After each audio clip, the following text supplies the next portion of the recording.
வணக்கம், டிகோடருக்கு வரவேற்கிறோம். இன்று இந்த ஆண்டின் எங்களின் மிக முக்கியமான நிகழ்ச்சிகளில் ஒன்றை உங்களுக்கு வழங்குகிறோம்.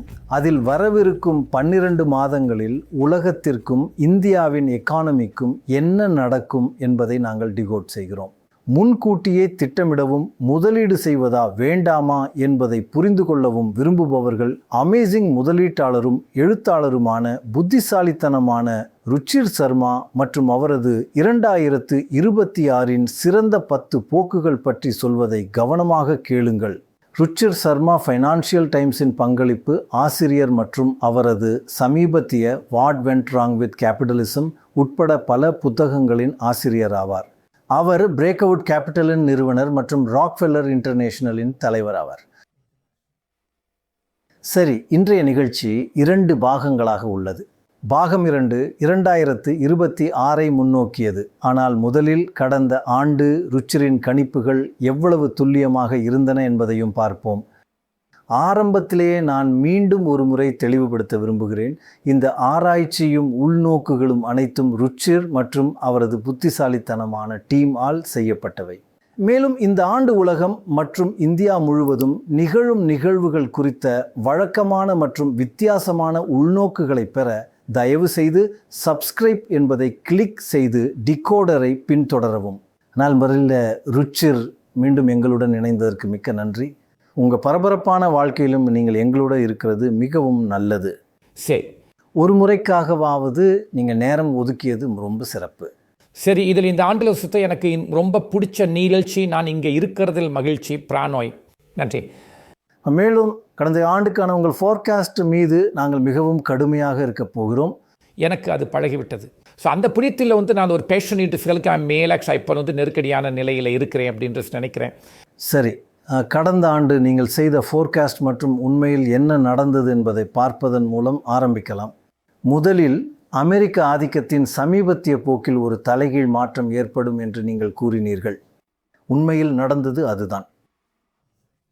சர்வதேசம் அமெரிக்காவை விட 2 மடங்கு இருமுறை சிறப்பாக செயல்பட்டது. அதனை பாருங்கள். ஐரோப்பா ஸ்டாக் மார்க்கெட்டில் 35% ரிட்டர்ன், அமெரிக்கா 18%. வளர்ந்து வரும் சந்தைகள் கூட 34%, அமெரிக்கா 18%.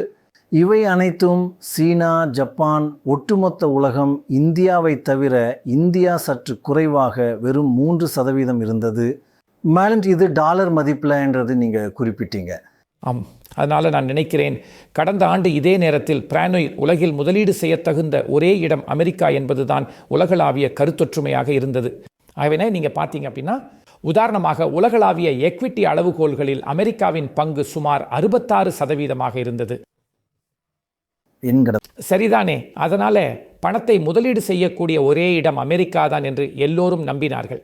மேலும் அதன் கிரெடிட்டுக்கு அமெரிக்க எக்கானமி மற்றும் அமெரிக்க ஸ்டாக் மார்க்கெட் கடந்த ஆண்டு ஒப்பீட்டளவில் ஒரு நல்ல ஆண்டாக அமைந்தது. 18% என்பது 10% நீண்ட கால சராசரி ரிட்டர்னியை விட மிகவும் அதிகம். மேலும் நாம் பார்க்க போகிறது போல அமெரிக்க எக்கானமி கூட நன்றாக செயல்பட்டது. இருப்பினும் ஒரு ரிலேட்டிவ் பேசிஸ் அடிப்படையில் உலகின் பிற பகுதிகள் அமெரிக்காவை விட மிகச்சிறப்பாக செயல்பட்டன. உண்மையிலே ஒருவேளை 15 ஆண்டுகளில் இல்லாத மிகப்பெரிய வித்தியாசத்தில். எனவே இது ஒரு ட்ரெண்டின் தொடக்கத்தை குறிக்கிறது என்று நான் நினைக்கிறேன். 2017 நடந்தது போல இது ஒரு முறை மட்டும் நடப்பதா அல்லது இது ஒரு நீண்ட கால ட்ரெண்டின் ஒரு பகுதியா என்பதை நாம் பார்ப்போம். ஆனால் 2025 ஒரு முக்கிய திருப்பு முனையாக இருந்தது என்பது என் கருத்து. மேலும் அடுத்த சில ஆண்டுகளில் உலகின் பிற ஸ்டாக் சந்தைகள் தொடர்ந்து சிறப்பாக செயல்படும். இல்லை, நான் என்ன சொல்கிறேன் அப்படின்றால், நீங்கள் அந்த ஃபோர்காஸ்ட் செய்த போது நான் உண்மையில் அதிர்ச்சி அடைந்தேன். ஏன்னா நீங்கள் சொன்னது போல அமெரிக்கா மிகவும் சிறப்பாக செயல்பட்டு கொண்டிருந்தது மற்றும் நீங்கள் திடீரென்று சொன்னீர்கள், நான் ஒப்பீட்டளவில் தலைகீழாக மாற்றப் போகிறேன். ஆம், என்ன சிக்னல்? அதாவது என்ன? அதை நீங்கள் எப்படி பார்த்தீர்கள்? சரி, அதில் சில உங்களுக்கு தெரியும். எல்லோரும் ஒரே மாதிரியான கருத்தை கொண்டிருக்கும் ஒரு உலகளாவிய ஒருமித்த கருத்து இருக்கும்போது அப்பொழுது நீங்கள் உங்களிடமே கேட்டுக்கொள்ளும் கேள்வி என்னவென்றால், வாங்குவதற்கு வேறு யார் இருக்கிறார்கள்? அதாவது எல்லோரும் ஏற்கனவே ஒரு விதத்தில் புல்லிஷாக இருந்தால் ஒரு நாட்டை பற்றி, அப்படியானால் நிச்சயமாக அவர்கள் ஏற்கனவே தங்களின் எல்லா கேபிட்டலையும் அங்கே போட்டிருப்பார்கள். அதனால் அதுதான் விஷயம் என்று நான் நினைக்கிறேன். அதாவது அமெரிக்கா எப்போதும் உலகின் முதன்மையான ஸ்டாக் மார்க்கெட்டாகவும் அதன் மிகப்பெரிய எக்கானமியாகவும் கூட இருக்கும் அளவில் வடாலிட்டு குறித்து தெரியும். அந்த வகையில் இந்த விஷயங்கள் தலைகீழாக மாறும். கடந்த 100 ஆண்டுகளில் அது எப்போதுமே அப்படித்தான் இருந்திருக்கிறது. ஆனால் உலகின் பிற பகுதிகள் சிறப்பாக செயல்பட்ட போது நீங்கள் போதுமான காலகட்டங்களை, தசாப்தங்களை கூட கடந்து வந்திருக்கிறீர்கள். சரி, அது ஒரு அமேசிங் ஃபோர்காஸ்ட். ஸோ மேலும் நான் 360 என்ற வெல்த் மேனேஜ்மெண்ட் நிறுவனத்தின் வாடிக்கையாளர்களுக்கு அவர்கள் அமெரிக்காவில் முதலீடு செய்வதை தாண்டி உண்மையிலேயே சிந்திக்க வேண்டும் என்று அறிவுறுத்தி வருகிறேன். இரண்டாவதாக, அமெரிக்கா ஒரு பாரிய தவறை செய்துள்ளது என்று நீங்கள் கூறினீர்கள். ஒரு நிதி பற்றாக்குறை என்பது தனக்கென ஒரு தனி நிலையில் உள்ளது. உண்மையில் என்ன நடந்தது என்றால், தீர்வைகள் நிதி சார்ந்த கவலைகளை குறைத்தன, மேலும் 10 ஆண்டு வருமானங்கள் குறைந்தன. நிதி பற்றாக்குறையை ஜிடிபியின் சதவீதமாக பாருங்கள்.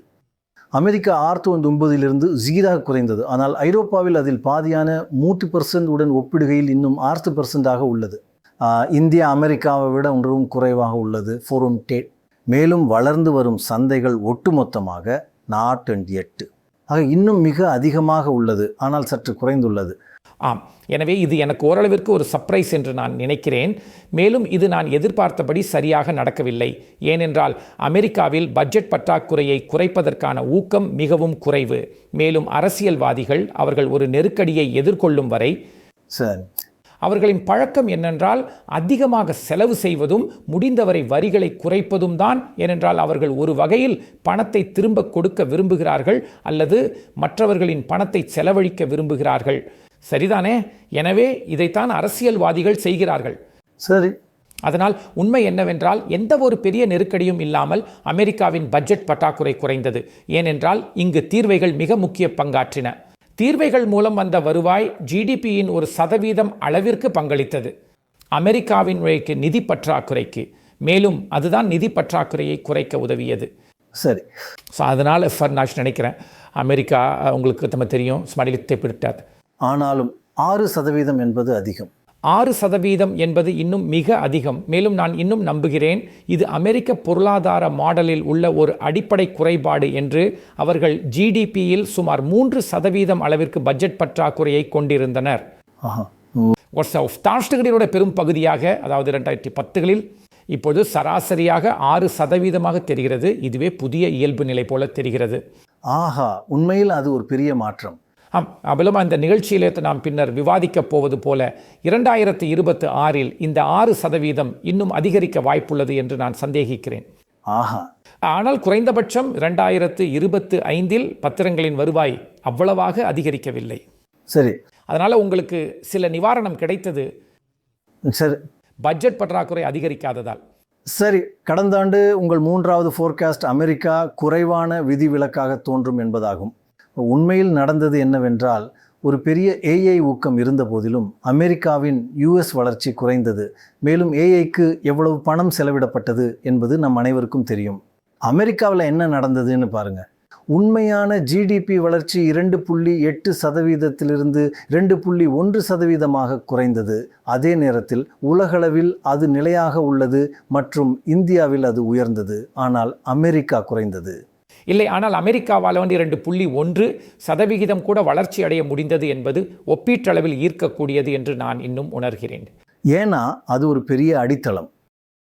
அது ஒரு பெரிய அடித்தளம். ஆனால் உண்மை என்னவென்றால் இதற்கு முந்தைய ஆண்டுகளில் அமெரிக்க எக்கானமி சில ஆண்டுகளில் இன்னும் வேகமாக வளர்ந்து வந்தது. குறிப்பாக உலகின் பிற பகுதிகளுடன் ஒப்பிடும்போது பெயரளவிலான அடிப்படையில். கடந்த ஆண்டு அந்த ட்ரெண்டு உங்களுக்கு தெரியும், மற்றவை காரணமாக தணிந்தது. எனவே முதல் ட்ரெண்டு மற்றும் 3வது ட்ரெண்டில் இருந்த பெரிய கதை இயல்பானது என்று நான் நினைக்கிறேன். அமெரிக்காவிற்கு ஒரு மோசமான ஆண்டு இருந்தது என்பதல்ல, அமெரிக்க எக்கானமி தாக்கு பிடித்தது. இருப்பினும் அது ஏஐ மீதான ஒரு பெரிய பந்தயமாக மாறியதன் காரணமாகவே பெரிதும் தாக்கு பிடித்தது. 2025இன் பெரிய கதை உலகின் பிற பகுதிகள் தான். இரு வகையிலும் ஸ்டாக் மார்க்கெட் மற்றும் பொருளாதார வளர்ச்சி மக்கள் எதிர்பார்த்ததை விட மிகச் சிறப்பாக இருந்தது. எனவே அதுதான் 2025இன் பெரிய கதையாக இருந்தது.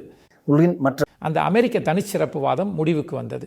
உலகின் மற்ற பகுதிகளும் இந்தியாவும் 7.2. ஃபைன்.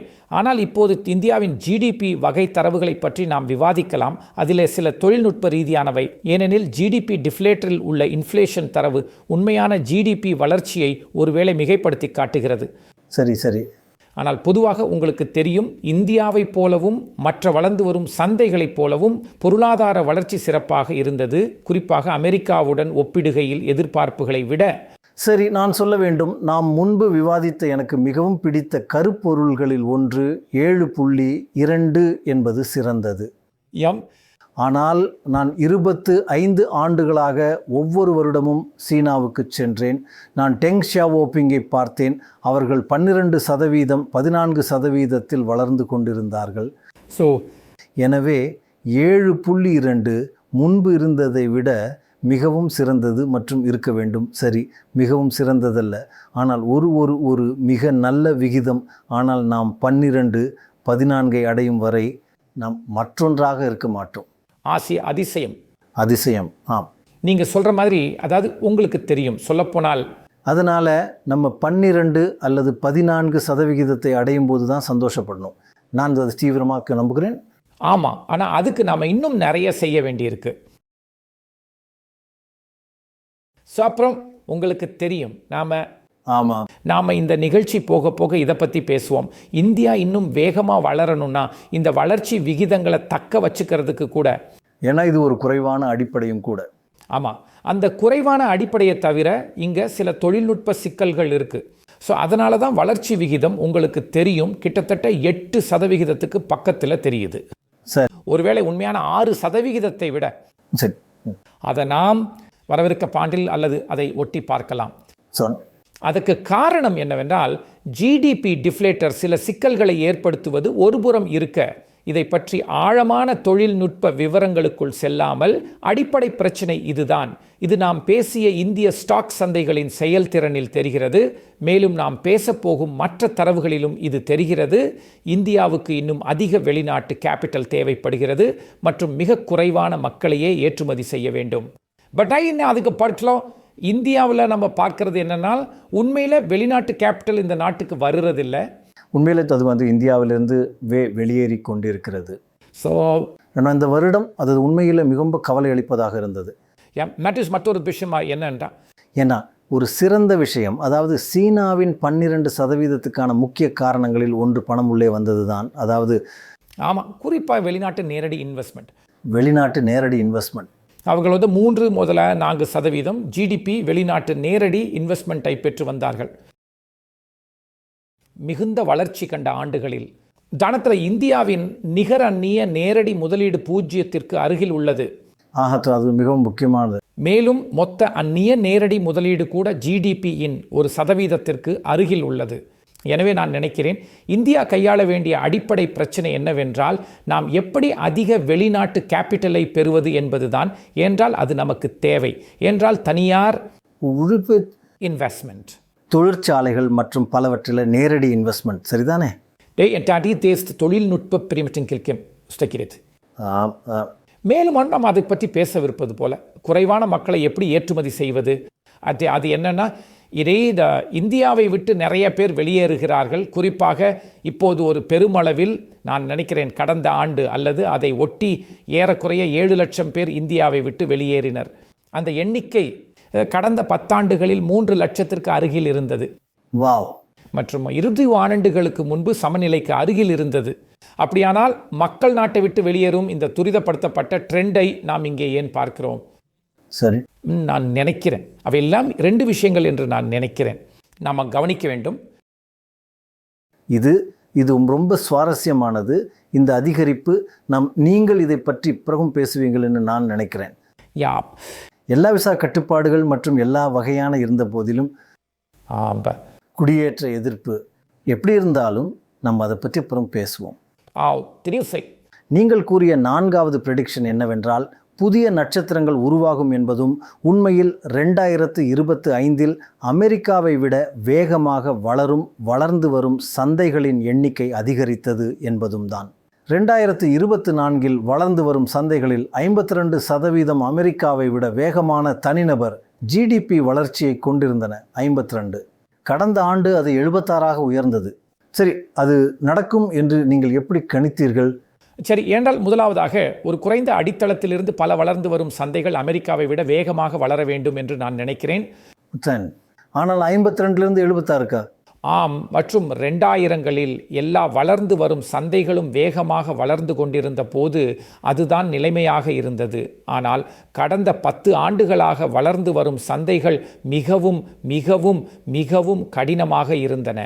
எனவே நான் சொல்ல வந்தது என்னன்னால், அவர்களுடைய போதுமான பொருளாதார சீர்திருத்தங்களை செய்துள்ளனர், தங்கள் உள்விவகாரங்களை சரி செய்துள்ளனர், இப்பொழுது அவர்கள் சிறப்பாக வளரக்கூடிய நிலையில் உள்ளனர். அதுதான் எனது அடிப்படை உணர்வாக இருந்தது. சரி, நான் வளர்ந்து வரும் சந்தைகளை ஆய்வு செய்த போது. ஆம் ஆம். மேலும் அது ஒரு வகையில் தானாகவே நிகழ்ந்து கொண்டிருக்கிறது. ஆம். மேலும் வந்து இது வேகம் எடுக்கும் என்று நான் நினைக்கிறேன். எனவே சில நாடுகள் அது ஏஐ ஊக்கத்தின் காரணமாக இருந்தாலும் சரி, தைவான் மற்றும் அது போன்ற நாடுகள் உங்களுக்கு தெரியும் மிக வேகமாக. தைவான் அமேசிங்காக இருந்திருக்கிறது. ஆம், ஒரு மாபெரும் வெற்றி கதையாக. மேலும் கிழக்கு ஐரோப்பா மற்றும் வளர்ச்சி வேகம் எடுத்த பிற இடங்களில் உள்ள மற்ற நாடுகளும் கூட. எனவே இது வளரும் சந்தைக்கு ஒரு நல்ல செய்தி என்று நான் நினைக்கிறேன். சரி, பல நாடுகளில் அமெரிக்காவுடன் ஒப்பிடும்போது வளர்ச்சி வீழ்ச்சி அடைந்து வந்த ஒரு காலகட்டத்திற்கு பிறகு இப்போது அமெரிக்காவுடன் ஒப்பிடும்போது வளர்ச்சி வேகம் எடுத்து வருகிறது. எனவே அது மிக அதிகமான ஸ்டாக் மார்க்கெட் சிறப்பான செயல்திறனையும் வளரும் சந்தைகளுக்கு மிக அதிகமான கேபிட்டல் வரவுகளையும் குறிக்க வேண்டும். மேலும் புதிய நட்சத்திரங்கள் உதயமாகின்றன. நீங்க பார்த்த மிகப்பெரிய மாற்றம். ஆம், ஒரு முறையாவது நீங்கள் அதை சரியாக சொன்னீர்கள். சரி, நீங்கள் பண்ண 5வது ஃபோர்காஸ்ட் என்னன்னா, சீனா மீண்டும் முதலீடு செய்யக்கூடியதாக இருக்கும் என்பதுதான். இப்பொழுது நீங்கள் பல ஆண்டுகளாக சீனாவை பற்றி சற்று எதிர்மறையாக இருந்தீர்கள். அப்புறம் தான் நான் இந்த ஃபோர்காஸ்ட்டை பார்த்தேன். நான் சொன்னேன், நீங்கள் திடீர்னு ஒரு திருப்பத்தை கண்டது ஒரு பெரிய மாற்றம். உண்மையில் என்ன நடந்ததுன்னா, சீனாவின் பங்குகள் அமெரிக்காவை விட 2 மடங்குக்கும் அதிகமாக வருமானம் கொடுத்தன. சீனாவின் ஸ்டாக் மார்க்கெட் வருமானம் 31%, அமெரிக்காவின் வருமானம் 18% இருந்தது. என்ன ஒரு மாற்றம்! ஆம், நான் என்ன நினைக்கிறேன் என்றால், நான் உணர்ந்தது என்னவென்றால், அதிகமான மக்கள் சீனாவின் மீது அவநம்பிக்கை கொண்டவர்களாக ஆகிவிட்டார்கள் என்பதுதான். அதுபடி என்னவென்றால், ஆம், சீனாவுக்கு அதன் கடன் முதல் மக்கள் தொகை வரை பல பிரச்சனைகள் உள்ளன. மக்கள் தொகை சுருங்கி கொண்டிருக்கிறது. ஆனால் என்ன நடந்தது என்று நான் நினைக்கிறேன் என்றால், சீனா வெளிநாட்டு முதலீட்டாளர் சமூகம் மற்றும் அனைவரும் சீனாவை முதலீடு செய்ய முடியாதது, நாங்கள் சீனாவில் முதலீடு செய்ய முடியாது என்று கூறிக்கொண்டிருந்தார்கள். எப்பினிக்ஸ் நான் நினைக்கிறேன், அவங்க லிஸ்மெண்ட் பாஸ் கண்டுபிடித்தார்கள். இல்லை, ஏஐ மற்றும் போன்ற தொழில் சுற்றும் போன்ற விஷயங்களுக்கு வரும்போது சீனா இன்னும் ஒரு நல்ல பந்தயமாக இருக்கிறது. எனவே நான் நினைக்கிறேன், உலகளவில் நடந்து கொண்டிருக்கும் ஏஐ எழுச்சியால் உந்தப்பட்டு மற்றும் ஏஐயில் சீனாவுக்கு அப்படிப்பட்ட திறன்கள் இருப்பதால் சீன ஸ்டாக் மார்க்கெட் அலிபாபா, டென்சென்ட் போன்ற அதன் நிறுவனங்களால் வழிநடத்தப்பட்டு ஒரு பெரிய மீள் வருகையை நிகழ்த்த முடிந்தது. உங்களுக்கு தெரியும். சரி, உங்களுக்கு தெரியும். நிசால பிரதிடிங்கன் போன்ற ரொம்ப போட்டித்தன்மை வாய்ந்த LLM மாடல்களை வளர்த்தெடுத்தன. சரி, அதனால் சீன ஸ்டாக் மார்க்கெட் ஒப்பீட்டளவில் நன்றாக செயல்பட்டு மீண்டும் முதலீடு செய்யக்கூடியதாக ஆனது. அது என்னவென்றால், அதுக்கு பிறகு பல ஆண்டுகளாக ஒதுக்கப்பட்ட பிறகு, பல ஆண்டுகளாக உங்களாலும் கூட பின்னர் இந்த மாற்றம் அது சரியானது என நிரூபணமானது. ஆம், நான் அப்படித்தான் நினைக்கிறேன். மற்றொன்று, உண்மையில் நீங்கள் செய்த 6வது ஃபோர்காஸ்ட் உண்மையிலே அமேசிங். இந்தியாவின் ஸ்மால் கேப்கள் இனி கவர்ச்சிகரமாக இருக்காது என்று நீங்கள் கூறினீர்கள். அதுவும் மிட் கேப்கள் மற்றும் லார்ஜ் கேப்களை விட ஸ்மால் கேப்கள் பல ஆண்டுகளாக மிகச் சிறப்பாக செயல்பட்ட பிறகு உண்மையில் என்ன நடந்தது? ஸ்மால் கேப்கள் மிக மோசமாக செயல்பட்டன. லார்ஜ் கேப்கள் 10.5 உயர்ந்தன, மிட் கேப்கள் 6.2 மற்றும் ஸ்மால் கேப்கள் -5.3 குறைந்தன. பல ஆண்டுகளாக ஸ்மால் கேப்களில் முதலீடு செய்வதுதான் விஷயமாக இருந்ததிலிருந்து இப்போது ஒரு முழுமையான மாற்றம் மற்றும் கடந்த ஆண்டு வேறு விதமாக இருந்தது. மற்றும் இவை அனைத்தும் ரூபாய் மதிப்பில் உள்ள எண்கள். எனவே நிச்சயமாக டாலர் மதிப்பில் அது இன்னும் கொஞ்சம் அதிகம். ஆம், மட்டாச்சேத் ஒப்பீட்டளவில் அது அவங்க சொல்கிறது போல இருக்கும். அது சரிதான். அங்கே இங்குள்ள விஷயம் என்னன்னா, மதிப்பீடுகள் உங்களுக்கு தெரியும். இது அதாவது நாம் மறந்து விடுகிறோம், இந்த எல்லா பரபரப்புகளிலும் நாம் சிக்கிக்கொள்கிறோம் மற்றும் மதிப்பீடுகள் என்று ஒன்று இருப்பதை நாம் மறந்து விடுகிறோம். சரி சரி, அதாவது ஸ்மால் கேப் பங்குகளின் மதிப்பீடுகள் மிகவும் விலை உயர்ந்ததாகிவிட்டன. மேலும் அவற்றின் வருவாய் மற்றும் அனைத்தின் அடிப்படையில் ஸ்மால் கேப் பங்குகளின் மீதான எதிர்பார்ப்புகளும் மிகவும் அதிகமாக இருந்தன. இப்பொழுது உண்மையில் சுமாஷா நாம் பார்ப்பது மற்றும் இது பொதுவாக சற்று கவலை அளிக்கிறது என்னவென்றால், ஒட்டுமொத்த மார்க்கெட் கடந்த ஆண்டில் ஒட்டுமொத்த மார்க்கெட்டின் ரெவென்யூ வளர்ச்சி வெறும் 4% இருந்துள்ளது. ஜிடிபி வளர்ச்சிக்கு என்ன நடந்ததுங்கிறதுடன் ஒரு பெரிய தொடர்பின்மை, சரிதானே? 8% வகையான ஜிடிபி வளர்ச்சி, ஆனாலும் ஒட்டுமொத்த ஸ்டாக் மார்க்கெட்டின் ரெவென்யூ வளர்ச்சி 4% உள்ளது. மேலும் ஸ்மால் கேப்ஸின் ரெவென்யூ மற்றும் ப்ராஃபிட் வளர்ச்சி உண்மையில் எதிர்மறையாக இருந்துள்ளது. அது ஒட்டுமொத்தமாக பார்த்தா கூட ஒட்டுமொத்தமாக ஆம், சரிதானே? அதனால அதுதான் அதை உண்மையில் கீழே இழுக்கிறது என்று நான் நினைக்கிறேன். விரிவு மாற்றம், அதாவது நீங்கள் டீன் சொன்ன இந்த பல வருடங்கள் சிறப்பாக செயல்பட்ட பிறகு இந்த சில ஸ்மால் கேப் பங்குகளில் ஒரு பெரிய மதிப்பீட்டு அதிகரிப்பு ஏற்பட்டுள்ளது. சரி, அதன் பிறகு கடந்த ஓராண்டு வாக்கில் குறிப்பாக ஸ்மால் கேப்ஸின் ரெவென்யூ வளர்ச்சி, ப்ராஃபிட் வளர்ச்சி எதிர்மறையாக மாறியுள்ளதை நாம் பார்த்திருக்கிறோம். ஒட்டுமொத்த மார்க்கெட்டை பொறுத்தவரை அது மந்தமடைந்துள்ளது. என்ன ஒரு மாற்றம்! ஆனால் அவற்றுக்கு அது குறைவாக உள்ளது, எதிர்மறையாக மாறியது. அதனால் அது ஒரு உண்மையான பின்னடைவு என்று நான் நினைக்கிறேன்.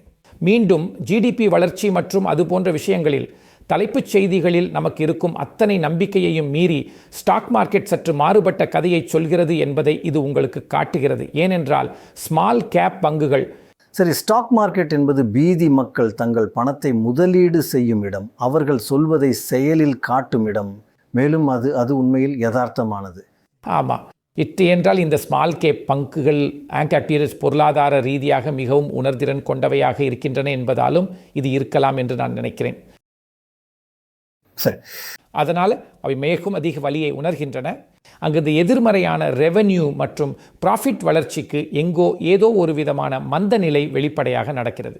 சரி, கடந்த ஆண்டு நீங்கள் செய்த 10 கணிப்புகளில் 7வது AI மீது அதிகப்படியான செலவு இருக்கும். இது பெரிய தொழில்நுட்ப நிறுவனங்களை பாதிக்கும் என்பதாகும். மேலும் இந்த மகத்தான 7 அல்லது மேக் 7 என்று அழைக்கப்படுவது அமெரிக்க மார்க்கெட்டை தொடர்ந்து வழிநடத்துகின்றன.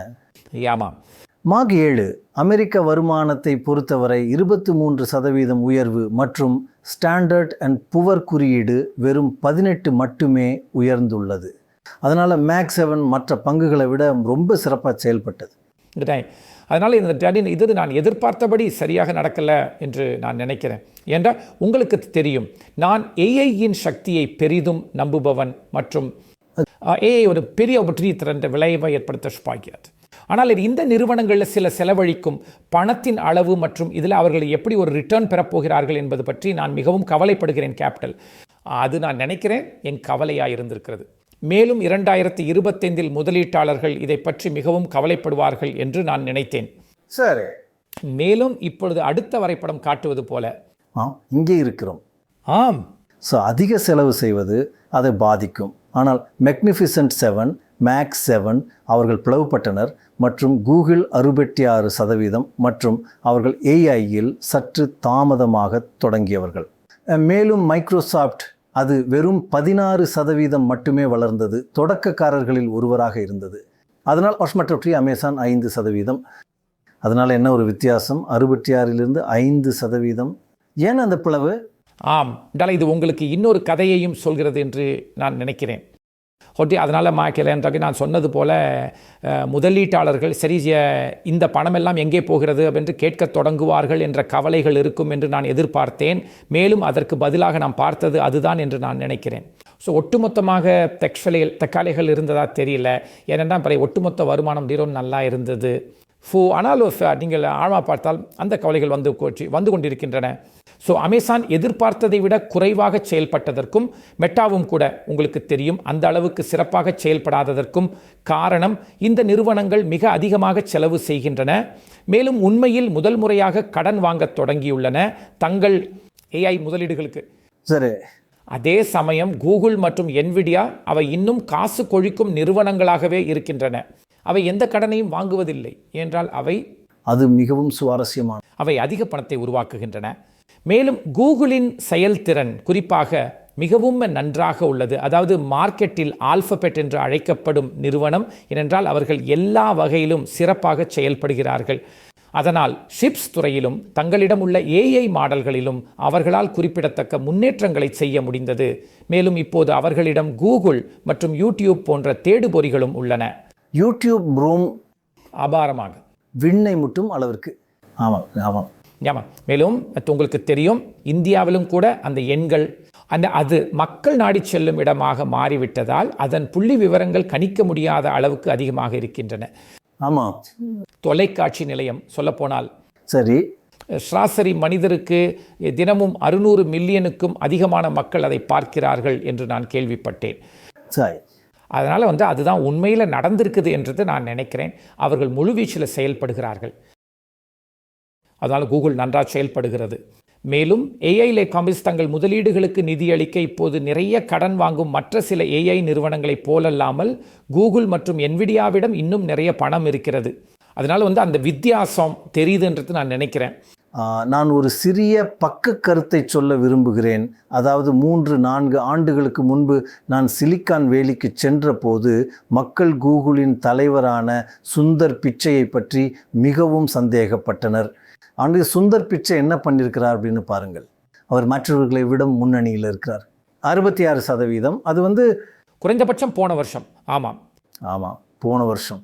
ஆமாம். ஆனால் அதனால் நான் நம்புகிறேன் அவரை பற்றிய பார்வை மாறி இருக்கும். ஏன்னா அதாவது அவர் உண்மையிலேயே நல்லா பண்ணியிருக்கார். ஆல்ஃபபெட்டுக்கு ஒரு குறிப்பிடத்தக்க வருஷம் மாதிரி, அல்லது ஆமாம், அவங்கள கூகுள்னு சொல்லுவாங்க. ஆமாம்.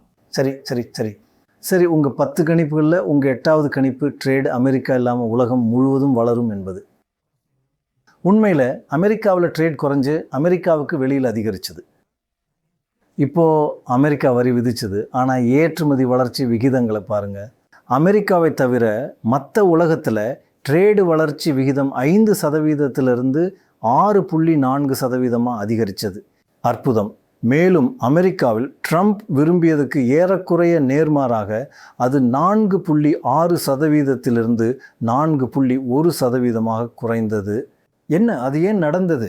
ஆமாம், நான் நினைக்கிறேன். அதாவது இங்கே 2 விஷயங்கள் வெளிப்படுகின்றன. ஒன்று, ட்ரம்ப் வரிகளை விதிப்பதன் மூலம் ட்ரேட் போரை வெளிப்படையாக அதிகரிக்க முடிவு செய்தார். உலகின் மற்ற நாடுகள் இன்னும் சுவாரஸ்யமாக பதிலடி கொடுக்கல. சரி சரி ஆக அதுதான் ட்ரேட் போரினால் ஏற்பட்ட சேதத்தை கட்டுப்படுத்திய ஒரு விஷயம். உலகின் மற்ற நாடுகள் ஆமாம் நாங்களும் திரிகரிப்போம் என்று அவர்கள் சொல்லலை. ஆமாம் ஆமாம், உண்மையில் அவர்கள் கஸ்ப் என்று சொன்னார்கள். முற்றிலும் உண்மை. ஆமாம், நாங்கள் பேச்சுவார்த்தை நடத்துவோம். மேலும் அது ட்ரேட் போரின் விளைவை பாதித்தது. சுமார் 2வது அதை நான் கடந்த ஆண்டு பேசிய ஒருவேளை ரொம்ப சுவாரஸ்யமான ட்ரெண்ட் இப்பொழுது வெளிப்பட்டு கொண்டிருக்கிறது. பல நாடுகள் என்ன சொல்கின்றன என்றால், சரி அமெரிக்கா எங்களுக்கு இதை செய்கிறது, நாம் ஒருவருக்கொருவர் இன்னும் அதிகமாக ட்ரேடு செய்வது எப்படி என்று கண்டறிவோம். எனக்கு புரிகிறது. சுதந்திரமான ட்ரேடின் நன்மைகளை நாங்கள் இன்னும் நம்புகிறோம். அது இந்தியாவிற்கும் உண்மையே.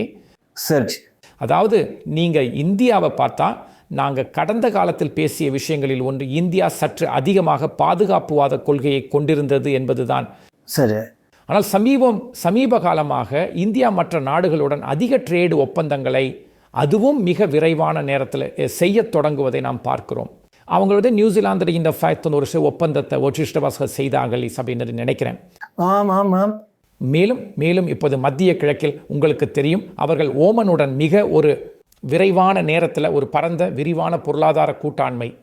எனவே நான் நினைக்கிறேன் உங்களுக்கு தெரியும் இதுதான் அது. அதாவது பிலிம்ஜி மேலும் ஐரோப்பாவின் ஒரு நெருக்கடி ஏற்படும் போது இந்தியா சிறப்பாக எதிர்வினையாற்றுகிறது. ஆமாம், மேலும் மீளுமாக அது செய்து கொண்டிருக்கிறது. ஆனால் நீங்கள் சொன்னது போல அதுதான் இப்போது இன்னும் வேகமாக செய்து கொண்டிருக்கிறது. நிச்சயமாக அது ட்ரேடாக இருந்தாலும் சரி, அல்லது நாம் பேசப் போகிறபடி கட்டுப்பாடுகளை நீக்குவதாக இருந்தாலும் சரி, உங்களுக்கு தெரியும் சட்டங்களில் சில மாற்றங்கள் போல.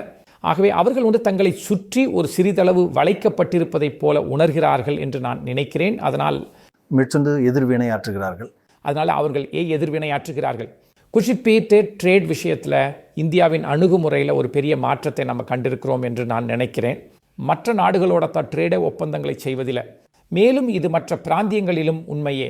நீங்கள் ஐரோப்பா மற்றும் லத்தீன் அமெரிக்காவை பார்த்தால் இந்த இடங்கள் அனைத்தும் அவை ஒன்றுக்கொன்று அதிகம் வர்த்தகம் செய்கின்றன. அதைத்தான் தரவுகளும் காட்டுகின்றன. மேலும் நீங்கள் சொன்ன ஒரு விஷயம் எனக்கு ரொம்ப பிடிச்சிருந்தது. ட்ரம்ப் அமெரிக்காவை மீண்டும் மகத்தானதாக மாற்றுவாரா என்பது உங்களுக்கு தெரியல. ஆனால் அவர் உலகை இன்னும் மீண்டும் மகத்தானதாக மாற்றுகிறார். மார்க்கெட் பலத்தினில் தெரிகிறது. பிரியகத்து சொன்னீர்கள், அது அந்த உண்மைக்கான ஒரு எதிர்வினை. மார்க்கெட் செயல்திறன், ஏற்றுமதி செயல்திறன். அவர் மீண்டும் உலகை மகத்தானதாக மாற்றுகிறார் என்றால் அவர் ஒரு விதமாக உலகை ஒன்று திரண்டு செயல்பட ஊக்குவிக்கிறார். கேளுங்கள், இந்த விரோதமான உலகில் நாம் போட்டியிட வேண்டும் என்றால் நாம் ஒன்று திரண்டு செயல்படுவது நல்லது, அல்லது மற்ற நாடுகளுடன் வலுவான உறவுகளை கொண்டிருப்பது நல்லது. பூமியிலிருந்து மீண்டும் மகத்தானதாக ஆக்குவது மெகா. சரி, சரியா? அது ஒரு அருமையான ஒன்று. உங்களின் 10ல் 9வது கணிப்பு உலகளவில் தனியார் நிதி குறையும் என்பது. ஆனால் உண்மையில் நடந்தது என்னவென்றால், தனியார் கிரெடிட்டுக்கான வரத்து குறைந்து நிறுவனங்கள் அழுத்தத்தில் உள்ளன. S&P கடந்த ஆண்டு 18% உயர்ந்தது. ஆனால் முக்கிய தனியார் ஈக்விட்டி நிறுவனங்கள் 12% சரிந்தன. இப்போது இதை நீங்கள் இன்னும் கொஞ்சம் தெளிவாக விளக்க வேண்டும். என்ன முக்கிய தனியார் எக்விட்டி நிறுவனங்கள் என்று என்ன சொல்றீர்கள்? மேலும் இது ஏன் நடந்தது? ஆமாம், உங்களுக்கு தெரிந்தபடி பொதுவாக வரலாற்று ரீதியாக தனியார் எக்விட்டி நிறுவனங்களாக இருந்தன. ஆனால் அவை இப்பொழுது மிகப்பெரியதாகிவிட்டன. அவர்கள் தனியார் கிரெடிட்டையும் செய்கிறார்கள். அதாவது உங்களுக்கு தெரியும், வங்கி கடனுக்கு பதிலாக உங்களுக்கு தெரியும் இவை தனியார் கிரெடிட் செய்யப்படும் ஒப்பந்தங்கள். இதற்குத்தான் இந்த மக்கள் நிதியளிக்க முடிகிறது. எனவே தான் இவை தனியார் கிரெடிட் ஜாம்பவான்களாக உருவெடுத்துள்ளன. மேலும் இங்குதான் நிதித்துறை அதிகமாக நகர்ந்து கொண்டிருக்கிறது. அதாவது கடந்த தசாப்தம் அல்லது அதற்கு மேலாக தனியார் சந்தைகள் மிக வேகமாக வளர்ந்து வருகின்றன. என்றால் தான் கடந்த ஆண்டில் என்ன நடந்தது அப்படின்னு நான் நினைக்கிறேன் என்றால், மக்கள் கேள்விகளை கேட்கத் தொடங்கினார்கள். அதாவது பொது சந்தைகள் இவ்வளவு சிறப்பாக செயல்பட்டால் எனது இவ்வளவு பணத்தை நான் தனியார் சந்தைகளில் முடக்க வேண்டுமா? ஏனெனில் அங்கிருந்து வெளியேறுவது மிகவும் கடினம். எனவே அதுதான் நடந்து கொண்டிருந்தது என்று நான் நினைக்கிறேன். எனவே தனியார் எக்விட்டி துறையில் அமெரிக்கா மற்றும் ஐரோப்பா போன்ற இடங்களில் மக்கள் பார்த்த வெளியேற்றங்கள் மிகவும் கடினமாக இருப்பதை கண்டோம். இந்த தனியார் கோ எக்விட்டி நிறுவனங்கள் 3, 4, 5 ஆண்டுகளுக்கு முன்பு மிக அதிக மதிப்பீடுகளில் முதலீடு செய்திருந்தன. ஆனால் நாம் எப்படி வெளியேறுவது? எனவே வெளியேற்றங்கள் ஆகின்றன. மேலும் ஒரு பிரச்சனையாக, மேலும் தனியார் கிரெடிட்டில் கூட மக்கள் இந்த கேள்வியை கேட்கத் தொடங்கினார்கள். அதாவது ஏனில தனியார் கிரெடிட் சந்தைகளில் நடந்த சில ஓரிரு பெரிய பிரச்சனைகள் இருந்தன. நாங்கள் கொஞ்சம் ஆகிவிட்டது. இங்கு இந்த எல்லா கடன்களையும் நீட்டிப்பது. ஆனால் இந்த நிறுவனங்களுக்கு கடன் கொடுக்கறதுக்கோ அல்லது கடன் வாங்குவதற்கோ பெரிய வரலாறு இல்லை. எனவே அது கேபிட்டல் எங்களுக்கு திரும்ப கிடைக்கும் என்று எங்களுக்கு எப்படி தெரியும்? பொது சந்தைகளைப் போலல்லாமல் அவை மிகவும் சோதிக்கப்பட்டவை. எனவே நான் தான் நினைக்கிறேன் அது ஒரு வகையான உண்மையில் என்ன ஒரு மாற்றம். அதனால நான் தான் நினைக்கிறேன் அது இந்த நேரத்தில் நாம் பார்க்கும் ஒன்று. மேலும் உங்கள் 10களில் 10வது வழக்கம் போல சற்றே தொடர்பில்லாத ஒன்று, உடல் பருமன். இந்த மருந்துகள் மற்றும் ஊசிகள் போன்றவற்றிற்கு எல்லாம் மாயாஜால தீர்வுகள் இல்லை. உண்மையில் என்ன நடந்தது என்றால், உடல் பருமனுக்கு எதிரான மருந்துகள் இன்னும் ஒரு பரபரப்பாகவே இருந்தன. ஆனால் அதிக விற்பனை இருந்தது. ஆனால் விற்பனை கடுமையாக குறைந்தது. அதாவது 2024 அவை 27%, 43%, 64% என வளர்ந்து மேலும் அது 26% குறைந்தது.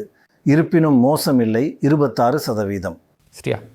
பட் ஏன் மக்கள் அதை பற்றி கவலைப்படுகிறார்களா? அல்லது சரி, அதில் ஒன்று உங்களுக்கு தெரியுமா? இது ஒரு உயர் அடிப்படை. என்னென்றால் இது வளர்ச்சி சரி ஏற்கனவே வெடித்து விட்டது. அது ரொம்ப முக்கியமானது. ஸோ அதனால் அது இன்னும் பிரேஸாக இருக்கும் ஒன்று என்று நான் நினைக்கிறேன். வளர்ச்சி விகிதங்கள் குறைந்து விட்டன.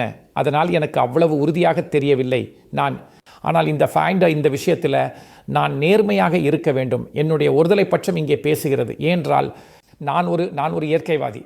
அதனால் மேலும் இதில் மிக மோசமான பகுதி என்னென்னால், உங்களுக்கு அது தேவையில்லை. அதனால் நான் நினைக்கிறேன் இன்னும் அதிகமாக நீங்கள் அதை பச்சரியாக சொல்கிறீர்கள் என்று நினைக்கிறேன். தெரியக்கூடிய பக்க விளைவுகள் உன்னரில் நீங்கள் மாஸ்டேக் சரியாக சொல்கிறீர்கள் என்று நினைக்கிறேன். அதனால் நான் நினைக்கிறேன் இன்னும் அதிகமாக தெரியக்கூடிய பக்க விளைவுகள் இருக்கின்றன. மேலும் அதனால் அதாவது சில வளர்ச்சி விகிதங்கள் குறைந்திருக்கலாம், ஆனால் இதில் சில அடிப்படை விளைவு காரணமாக இருந்திருக்கலாம். ஆனால் நியாயமாக பார்த்தா அவை ஒட்டுமொத்தமாக மிகவும் பிரபலமானவையாகவே இருக்கின்றன. உங்களுக்கு தெரியும் அங்கே. ஸோ நிச்சயமாக ஸ்டாக்கு விலை செயல்திறன் இப்போது நிறைய வேறுபடுகிறது. அது உங்களுக்கு தெரியும். சில புதிய திருப்பு முனைகளை கொண்டவை, அல்லது உங்களுக்கு தெரியும் அமெரிக்காவில் உள்ள எலிலில்லியை போல ரொம்ப சிற்பஸ் பண்ணது. அதே சமயம் ஐரோப்பாவில் உள்ள நோவோ நோட்டிஸ்க்கு நான் அவ்வளோ சிற்பஸ் பையல்ல சார். ஆகவே நீங்கள் அதிக வேறுபாட்டை காண்கிறீர்கள். ஒருவேளை மார்க்கெட் இன்னும் கொஞ்சம் முதிர்ச்சி அடைவதையும். ஆகவே இந்த மோகம் போய்விட்டது என்று நான் நினைக்கவில்லை. அது இன்னும் நன்றாகவே புழக்கத்தில் உள்ளது. ஆனால் சொன்ன உண்மை என்னவென்றால் வளர்ச்சி விகிதம் குறைந்து விட்டது. மேலும் ஓபரா அமைச்சகம் அதை காட்டியுள்ளது, அது இன்னும் ஒரு மோகம் என்று. சரி, உங்களோட ஸ்கோர் கார்டின் ஒரு விரைவான சுருக்கத்தை செய்வோம். நான் உங்களுக்கு 10க்கு 8 கொடுக்கிறேன். அது உண்மையிலேயே மிக ரொம்ப நல்லது. முதலிலே அமெரிக்க ஆதிக்கத்தின் சமீபத்திய போக்கில் ஒரு தலைகீழ் மாற்றம் ஏற்படும் என்று சொன்னீர்கள். மிகச் சரியாக. இரண்டாவதாக, அமெரிக்காவின் மோசமான குறைபாடு நிதி பற்றாக்குறை, அதற்கென்று ஒரு தனி ரகம் என்று சொன்னீர்கள். அந்த விஷயத்தில் நீங்கள் சொன்னது சரியில்லை. சரி, அமெரிக்கா ஒரு தனிச்சிறப்பு வாய்ந்ததாக குறைவாக தோன்றும். மிகச்சரியாக. சரி, புதிய நட்சத்திரங்கள் உருவாகும் என்று சொன்னீர்கள். மிகச்சரியாக. சீனா மீண்டும் என்று முதலீடு செய்யக்கூடியதாக மாறும். அதை நீங்கள் சொல்வது அன்யூஷுவல், ஆனால் நீங்கள் மாறி அதை மிகச்சரியாக சொல்லிவிட்டீர்கள். ஸோ அவங்களுடைய ஸ்டாக் மார்க்கெட்டில் மிகப்பெரிய அதிகரிப்பு. இந்தியாவில் பல ஆண்டுகளாக மிகவும் சிறப்பாக செயல்பட்ட பிறகு ஸ்மால் கேப்ஸ் இனி கவர்ச்சிகரமாக இருக்காது என்பது ஒரு ஆச்சரியமான விஷயமாக இருந்தது. சொத்து வகை நீங்கள் சரியாக சொன்னீர்கள். அப்புறம் நீங்கள் ஏஐயில் அதிக செலவு செய்வது பெரிய தொழில்நுட்ப நிறுவனங்களை பாதிக்கும் என்று சொன்னீர்கள். அதில் நீங்கள் சொன்னது முற்றிலும் சரியாக இல்லை. சரி, அவை இன்னும் நன்றாக செயல்படுகின்றன. நன்றாக செயல்படுத்தின் குறிப்பாக பங்குகள், அவற்றில் பெரும்பாலானவற்றின் விலைகள் இன்னும் ஓரளவிற்கு நன்றாக செயல்படுகின்றன. ஆமாம், அதற்கு நீங்கள் சொன்னீர்கள் ட்ரேட் வளர்கிறது. அமெரிக்கா இல்லாமல் உலக அளவில் வளரும். மிகச்சரியாக. மேலும் அது உங்களுக்கு தெரியும் செய்கிறது. ஆமாம். ட்ரம்பால் பூமியை மீண்டும் பெரிதாக்குதல். மிகச்சரியாக. தனியார் நிதி உலகளவில் மெதுவாகும். நம்ம அதை பற்றி இப்போது தான் விவாதித்தோம். அது அப்படித்தான் ஆகியுள்ளது. பிரிங்ஸ் உடல் பருமன் எந்த மாயத்தீர்வுகளும் இல்லை. இது ஒரு மாயத்தீர்வு அல்ல, ஆனால் மக்களிடம் இன்னும் 26% வளர்ச்சி காணப்படுகிறது. அது இன்னும் ஒரு நல்ல அளவு தான். ஆமாம், ஒரு பெரிய அடித்தளத்தில் அது இன்னும் நல்ல. நான் சொல்வேன், சரி, ஏறக்குறைய உங்களுக்கு ஒரு சரியான எல்லையிலா? சரியான எல்லையில் நாங்கள் அதை உங்களுக்கு கொடுக்குறோம். இல்லைன்னா அது 7.5. சரி, 10க்கு. சரி, இப்போது 2026க்கான ருச்சிரின் கணிப்புகள் என்னன்னு பார்ப்போம். மேலும் உங்கள் நிதியை என்ன செய்வது, எங்கே பயணம் செய்ய விரும்புகிறீர்கள், என்ன செய்ய விரும்புகிறீர்கள் என்பதை தெரிந்து கொள்ள விரும்பினால் இந்த 10 போக்குகளில் ஒவ்வொன்றையும் கேளுங்கள். முதலில் நீங்கள் சொன்னீங்க ஒரு குமிழி. அது ஒரு குமிழி தான். மேலும் ஒரு குமிழியை, எந்த ஒரு குமிழியையும் உருவாக்கும் 4 ஓக்கள் உள்ளன. அதீத மதிப்பீடு, அதீத உரிமை, அதீத முதலீடு மற்றும் அதீத கடன் பயன்பாடு. அதன் மூலம் நீங்கள் என்ன சொல்ல வருகிறீங்க அப்படிங்கிறத விளக்குங்கள். தெரியுமா, நான் குமிழிகளை பற்றி நிறைய படிச்சிருக்கிறேன். ஆமாம், நான் ஆராய்ச்சி செய்த எனக்கு பிடித்த தலைப்புகளில் இதுவும் ஒன்று. ஏதோ 30 வருட முதலீட்டு வாழ்க்கையில் நான் நினைக்கிறேன் 1500 நீங்கள் குமிழிகளை பார்த்து கொண்டிருக்கிறீர்கள். ஆமாம், குமிழிகள் தெரியுமா, குமிழிகளின் வரலாறு. சரி, விழுலிகளுக்கு நிலையான வரையறை எதுவும் இல்லை. சரி என்றால் மக்கள் உண்மையில் இந்த குமிழி பேச்சிலேயே கிட்டத்தட்ட ஒரு குமிழி இருக்கிறதாக மக்கள் சொல்றாங்க இல்லையா? நிறைய பேர் அந்த பி என்ற வார்த்தையை பயன்படுத்துகிறார்கள். சரி, ரொம்ப ஒரு விதமா கிட்டத்தட்ட கவனக்குறைவா. ஆகவே என்ற ஒரு ஸ்டாட்சி உள்ளது. அது என்னென்றால் ஒரு விஷயம் பபுலா இல்லையா என்பதை அளவிடுவதற்கு 4 வழிகள் உள்ளன. சரி, ஆக ஒன்று அதிக மதிப்பீடு. அது மிகவும் வெளிப்படையானது. அந்த மதிப்பீடுகள் என்ன? எனவே நீங்கள் அமெரிக்க ஸ்டாக் மார்க்கெட்டையும் குறிப்பாக ஏஐ துறையையும் பார்த்தால் மதிப்பீடுகள் என்னவாக இருக்கின்றன? அது அபத்தமான அளவிற்கு அதிகமாக மதிப்பிடப்பட்டுள்ளது. மேலும் அது மிகவும் அதிகமாக இருக்கிறது. அதாவது 1999 2000 இருந்தது போல இது இன்னும் அதிகமாக கூட இருக்கலாம் என்று சிலர் சொல்கிறார்கள்.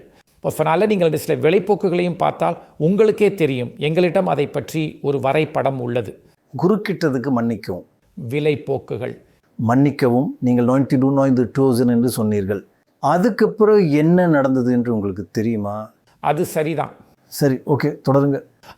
ஆனால் அது சில உங்களுக்கு தெரியும். ஆனால் அதுக்கு முன் பபிள் உச்சத்தை அடைந்தது. உங்களுக்கு இன்னொரு 50% 100% அதிகரிப்பு கிடைத்தது.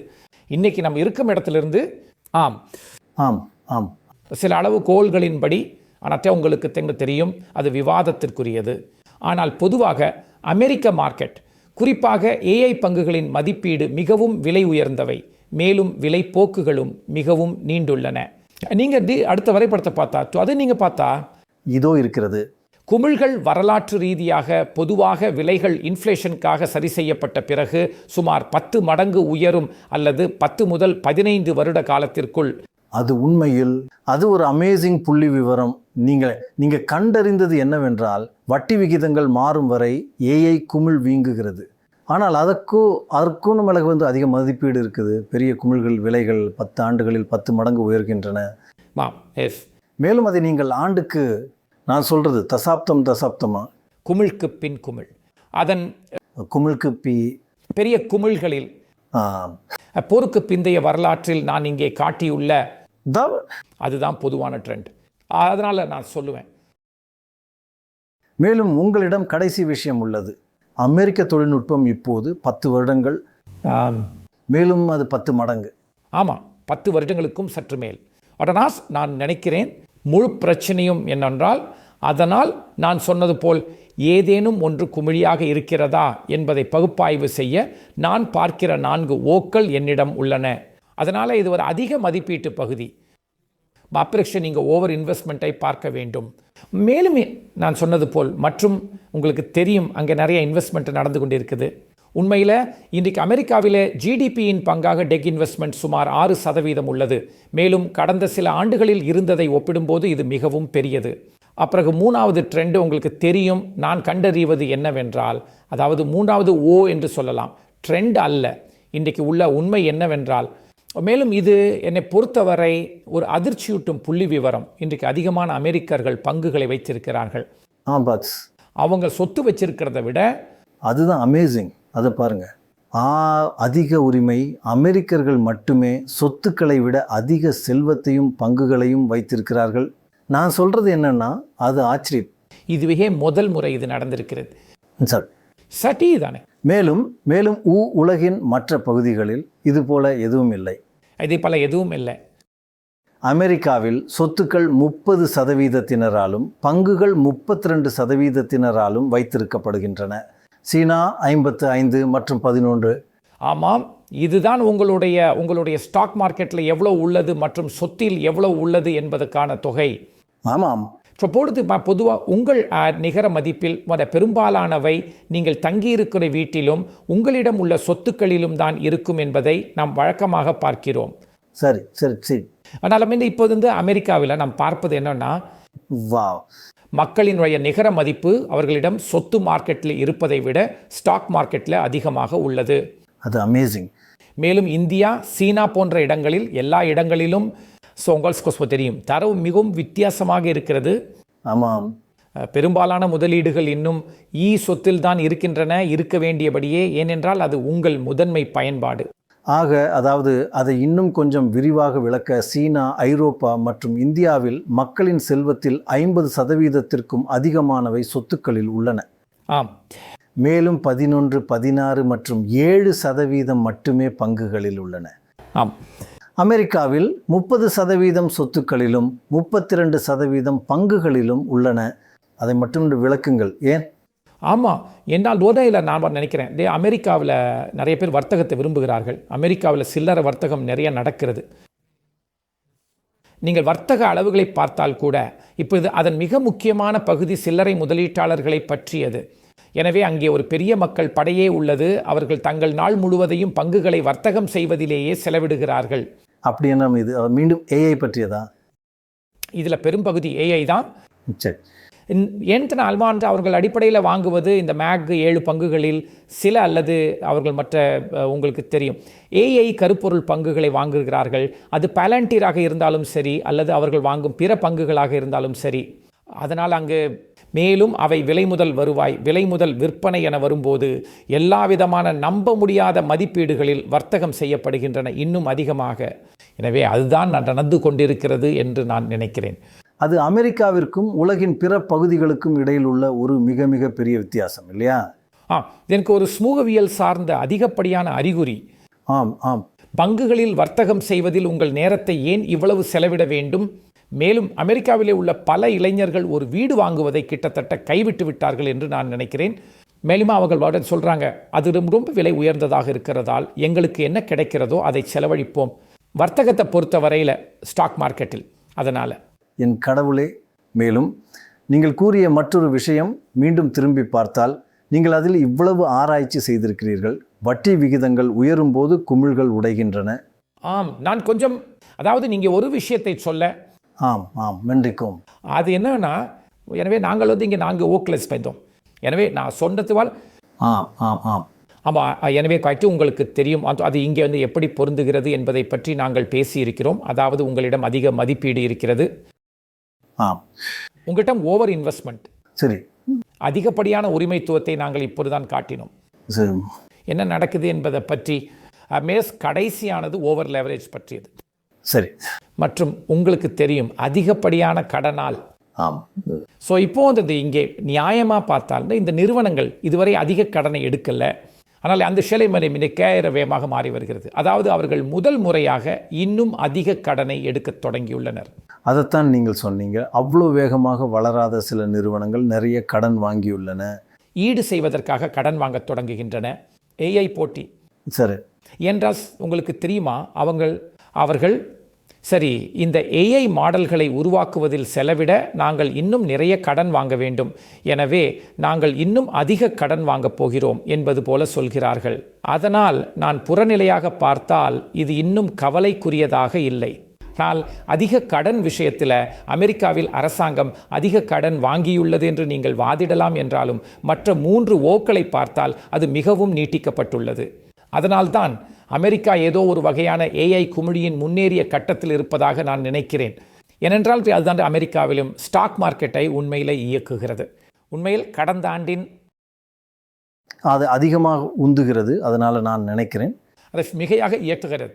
இந்த அமெரிக்க ஸ்டாக் மார்க்கெட்டில் வரும் வருமானத்திலே 70-80% இல்லை. ஆனால் நான் உங்களிடம் இந்தியா பற்றி ஒரு விஷயம் கேட்க விரும்பினேன். சீனா ஏஐயில் மிகச் சிறப்பாக செயல்பட்டிருக்குது. அமெரிக்கா சிறப்பாக செயல்பட்டிருக்குது. தைவான் சிறப்பாக செயல்பட்டிருக்குது. இந்தியா நம்மிடம் திறமையானவர்கள் இருக்கிறார்கள், நம்மிடம் மென்பொருள் மேதைகள் இருக்கிறார்கள், நம்மிடம் இங்கெல்லாம் இருக்கிறது. ஆனால் நாம் உண்மையில் ஏஐ ட்ரெண்டில் இறங்கவில்லை. ஏன் முடியுமா? இது ரொம்ப தாமதமாகிவிட்டதா அல்லது? சரி நான் நினைக்கிறேன் இந்தியா இப்போ செய்ய முயற்சிக்கிறது டேட்டா சென்டர்களுக்காக இன்னும் அதிக இன்வெஸ்ட்மெண்ட்டை ஈர்ப்பது தான். ஆகவே அது நம்ம என்ன செய்ய முயற்சிக்கிறோம். ஆனால் அதுதான் விஷயம் என்று நினைக்கிறேன். அதுதான் பிரச்சனை. ஆனால் மென்பொருள் பக்கம், அதாவது டாடாஸ் சமீபத்தில் ஏஐயில் ஒரு பெரிய $2 பில்லியன் இன்வெஸ்ட்மெண்ட் செய்திருக்கிறது என்று எனக்கு தெரியும். ஆனால் இந்த எல்லோரும் அதை செய்ய வேண்டும். மேலும் நாம் பண்ணதை வழிநடத்த வேண்டும். எனக்கு தெரியும். ஆனால் இல்லை ஏனென்றால் என்று அதுன்னு ஒரு வரலாற்று பிரச்சனையாக இருந்து வருகிறது. இந்திய நிறுவனங்கள் அல்லது அரசாங்கம் கூட நம்ம ஆராய்ச்சி மற்றும் மேம்பாட்டில் மிக அதிகமாக முதலீடு செய்வதில்லை. அதாவது நீங்கள் R&D செலவை ஒரு பங்கா பார்த்தா அதனால் நிச்சயமாக புதுமையாக்கத்தில் உள்ள புத்திசாலித்தனம் மற்றும் அது போன்ற விஷயங்களை பற்றி நம்மால் தனிப்பட்ட சில எடுத்துக்காட்டுகளை கூற முடியும்.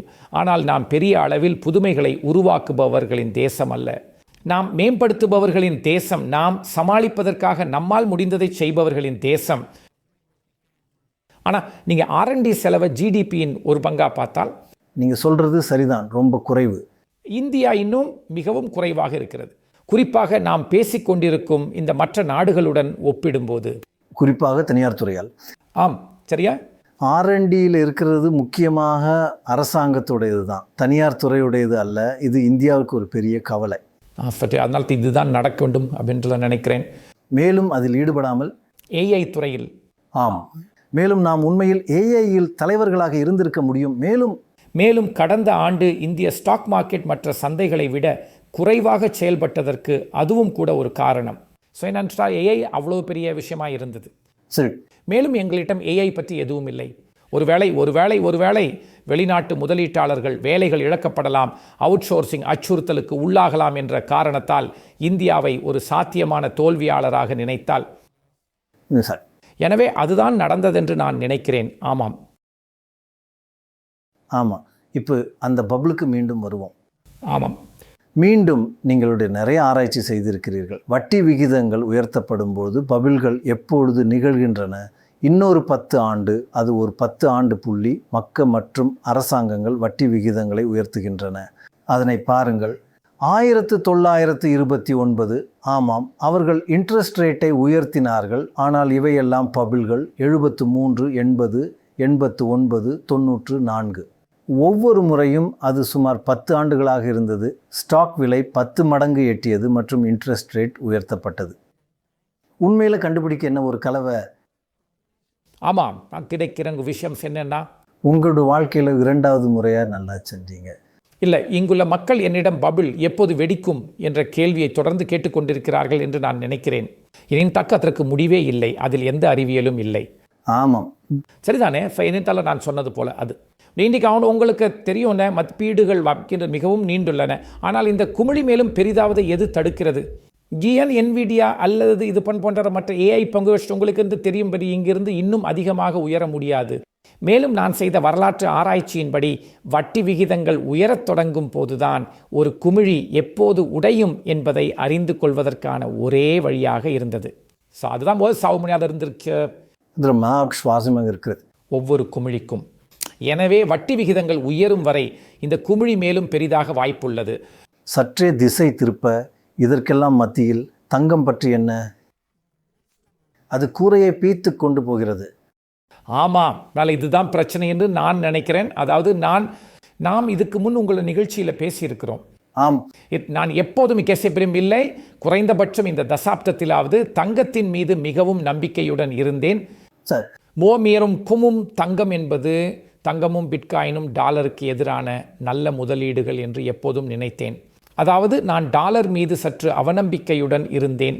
மேலும் தங்கமும் பிட்காயினும் அதன் 2 பயனாளிகளாக இருக்கக்கூடும் என்று நினைத்தேன்.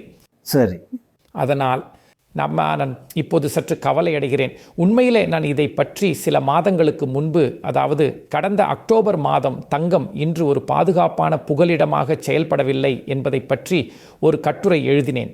அது உங்களுக்கு தெரியும். கிட்டத்தட்ட அதுவும் ஏதோ ஒருவித குமிழ் பகுதிக்குள் நுழைவதைப் போல செயல்படுகிறது. ஏனென்றால் இதோ மக்கள் தங்கத்தில் அதிக பணத்தை முதலீடு செய்கிறார்கள். தங்கத்தின் பாதுகாப்பான குணாதிசயங்களுக்காக நான் அதை விரும்புகிறேன். தெரியுமா, அதே மாதிரி இருக்காது. அது ஒரு நிலையான சொத்து. அது உயர்கிறது, காலப்போக்கில் சீராக மதிப்பை பாதுகாக்கிறது. ஆனால் இப்போது என்ன நடக்கிறது என்று நான் நினைக்கிறேன், மேலும் இது வெளியில் இவ்வளவு பணப்புழக்கம் இருப்பதன் விளைவு அமைப்பில் இவ்வளவு பணம் புழங்கிக் கொண்டிருக்கிறது. மேலும் பெரும்பாலான மக்கள் என்ன நினைக்கிறார்கள் என்றால், உங்களுக்கு தெரியும், ஏதாவது நடந்தால் அரசாங்கம் எங்களை காப்பாற்றிவிடும், அதனால் நாங்கள் நிறைய ஊகிக்க முடியும். மேலும் அதுதான் நடக்கிறது என்று நான் நினைக்கிறேன். பல சொத்துக்கள் ஒரே நேரத்தில் உயர்கின்றன என்றால் இது இதற்கு முன் எப்போதும் நடந்ததில்லை. சொல்லப்போனால் தங்கமும் பங்குகளும் இந்த மாதிரி ஒருபோதும் சேர்ந்து கொண்டாடியதில்லை. சரி, வரலாற்று ரீதியாக என்ன நடக்கும் என்றால் ஒன்று அல்லது மற்றொன்று. சரி, உங்களுக்கு தெரியும், உங்களுக்கு தெரியும், ஒரு விதத்தில் ஒரு பாதுகாப்பு போல செயல்படுகின்றன. பங்குகள் நிறைய உயர்ந்தால் தங்கம் பொதுவாக குறைந்த செயல்திறனை கொண்டிருக்கும். சரி, தங்கம் விலை ரொம்ப ஏறிச்சுன்னா அது பொதுவாக கெட்ட காலத்தில் இல்லையா? ஏன்னா மக்களுக்கு ஒரு ஹெட்ஜ் வேணும். ஆமாம், ஏன்னா பங்குகள் விலை குறைஞ்சிருச்சு, மக்கள் நகர்ந்துட்டாங்க. பங்குகள் விலை குறைஞ்சிருச்சு மற்றும் மற்றும் மற்றும் அவ்வளவுதான்.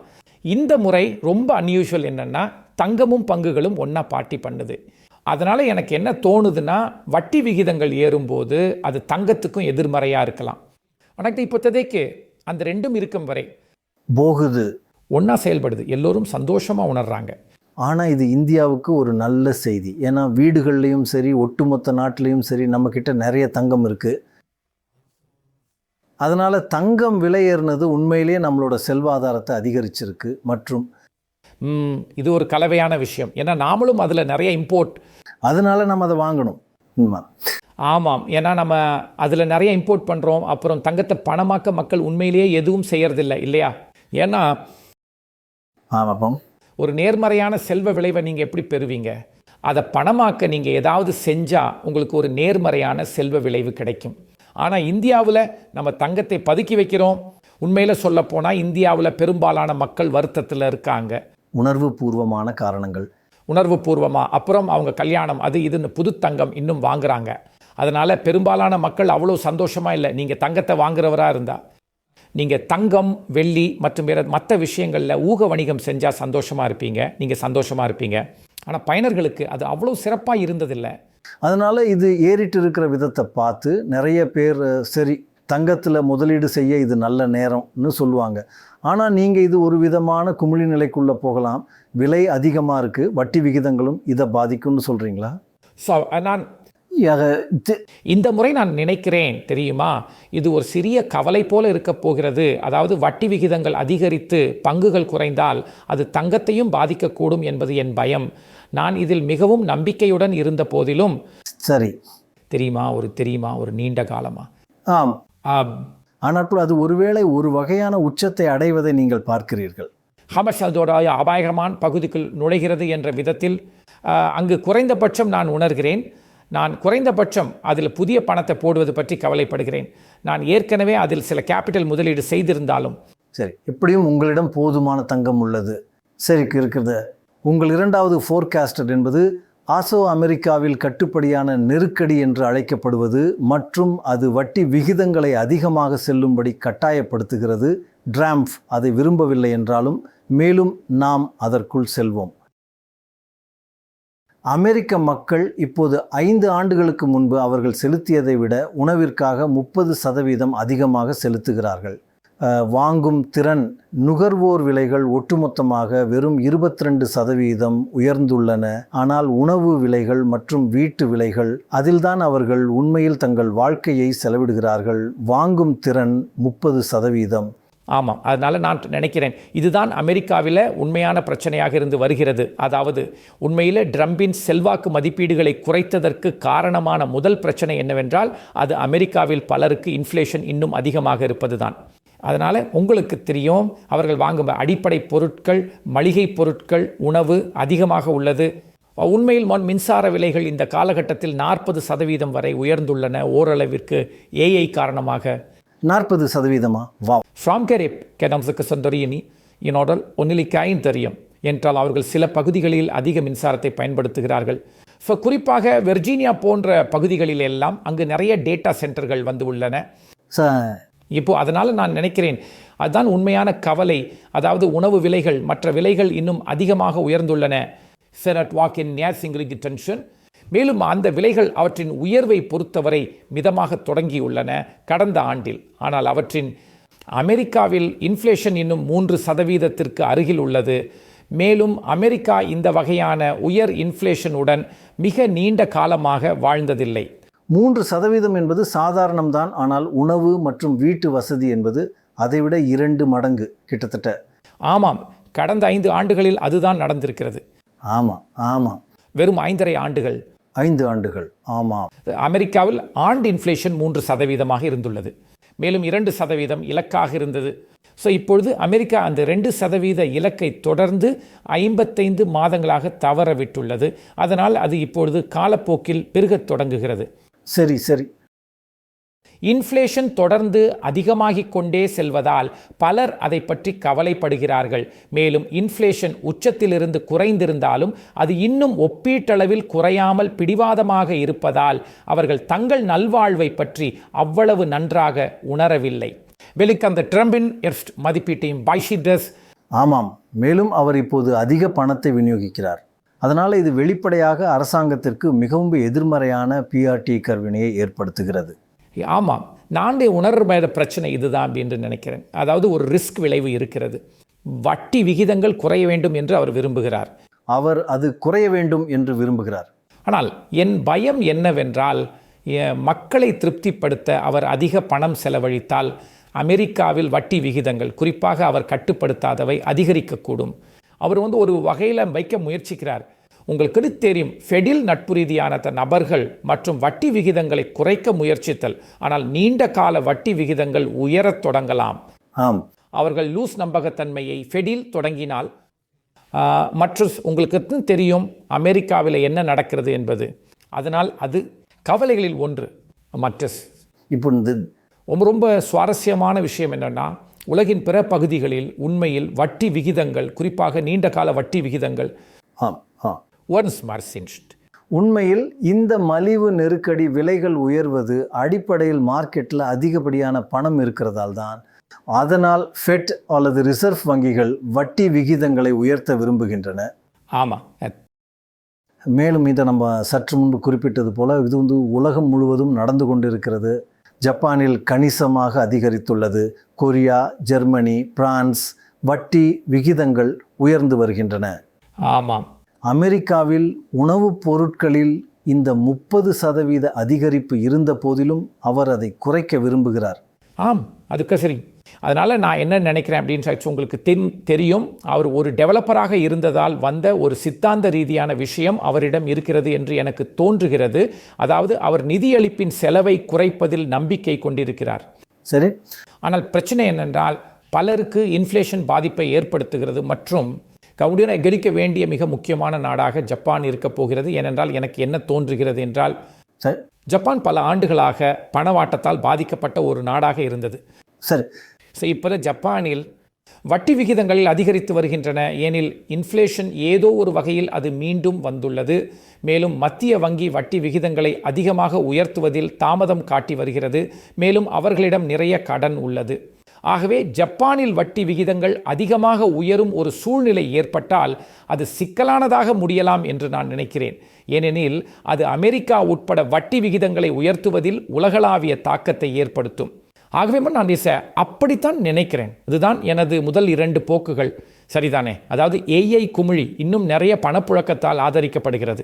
மேலும் அது தொடர்ந்து பெருகக்கூடும். சரி. ஆனால் வட்டி விகிதங்கள் உயரக்கூடும் என்ற உண்மையை கவனத்தில் கொள்ளுங்கள், குறிப்பாக இந்த ஆண்டின் இறுதியில்.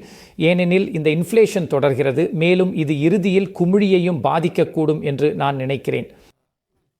சரியாகும். இது மற்றொரு காரணத்துக்காக வட்டி விகிதங்கள் உயரக்கூடும். இது குமிழியை உடைக்கக்கூடும். இறுதியில் அந்த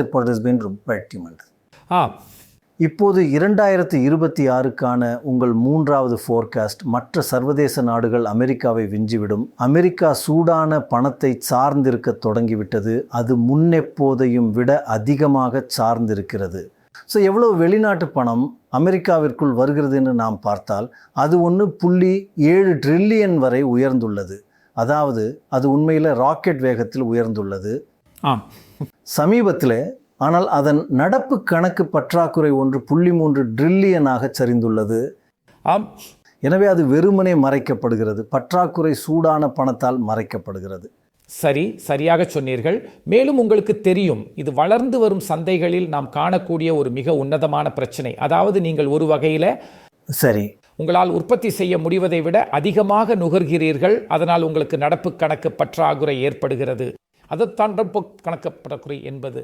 ஆமாம். அதாவது உங்களுக்கு தெரியும், நீங்கள் உள்நாட்டில் உற்பத்தி செய்வதை விட மிக அதிகமாக நுகர்ந்து விடுகிறீர்கள். ஆமாம். அதனால் நீங்கள் நிறைய இம்போர்ட் செய்ய வேண்டும். ஆனால் பயணிங்கிறது அதுக்கு நிதி அளிக்கிறது. உங்களுக்கு தெரியும், அமெரிக்காவிற்கு ஜிடிபியில் சுமார் 3% முதல் 4% வரை நடப்பு கணக்கு பற்றாக்குறை இருப்பது போல உங்கள் ஸ்டாக் மார்க்கெட்டில் மக்கள் முதலீடு செய்வதாலும் அங்கு வரும் ஹார்ட் மணி ஃப்ளோஸ்களாலும் அதன் பெரும் பகுதியை நீங்கள் நிதி அளிக்கிறீர்கள். இப்போது நாளை ஏதோ ஒரு காரணத்திற்காக இந்த வெளிநாட்டினர் அமெரிக்கா மீதான இந்த உற்சாகத்தை நிறுத்தி மற்றும் ஏஐ வளர்ச்சி சற்றே குறைந்தால், ஏனெனில் இதில் பெரும் பகுதி ஏஐ முதலீடுகளில் செல்கிறது, அப்போது இந்த நடப்பு கணக்கு பற்றாக்குறைக்கு என்ன நடக்கும் என்பதுதான் கவலையாக இருக்கும் என்று நான் நினைக்கிறேன். அதனால் அதுதான் எனது முக்கிய கவலை. மற்றும் ஹார்ட் மணி அது உள்ளேயும் வெளியேயும் செல்ல முடியும். மற்றும் உங்களுக்கு தெரியும், உங்கள் கட்டுப்பாட்டை மீறி எனவே நீங்களும் உலகம் அமெரிக்காவை விட சிறப்பாக செயல்படும். சர்வதேச சந்தைகள் இன்னும் அமெரிக்காவை விட மிகவும் மலிவானவை. உதாரணமாக உலக சந்தைகள், சர்வதேச சந்தைகள் அமெரிக்காவை விட சதவீத அடிப்படையில் மிகவும் மலிவானவை.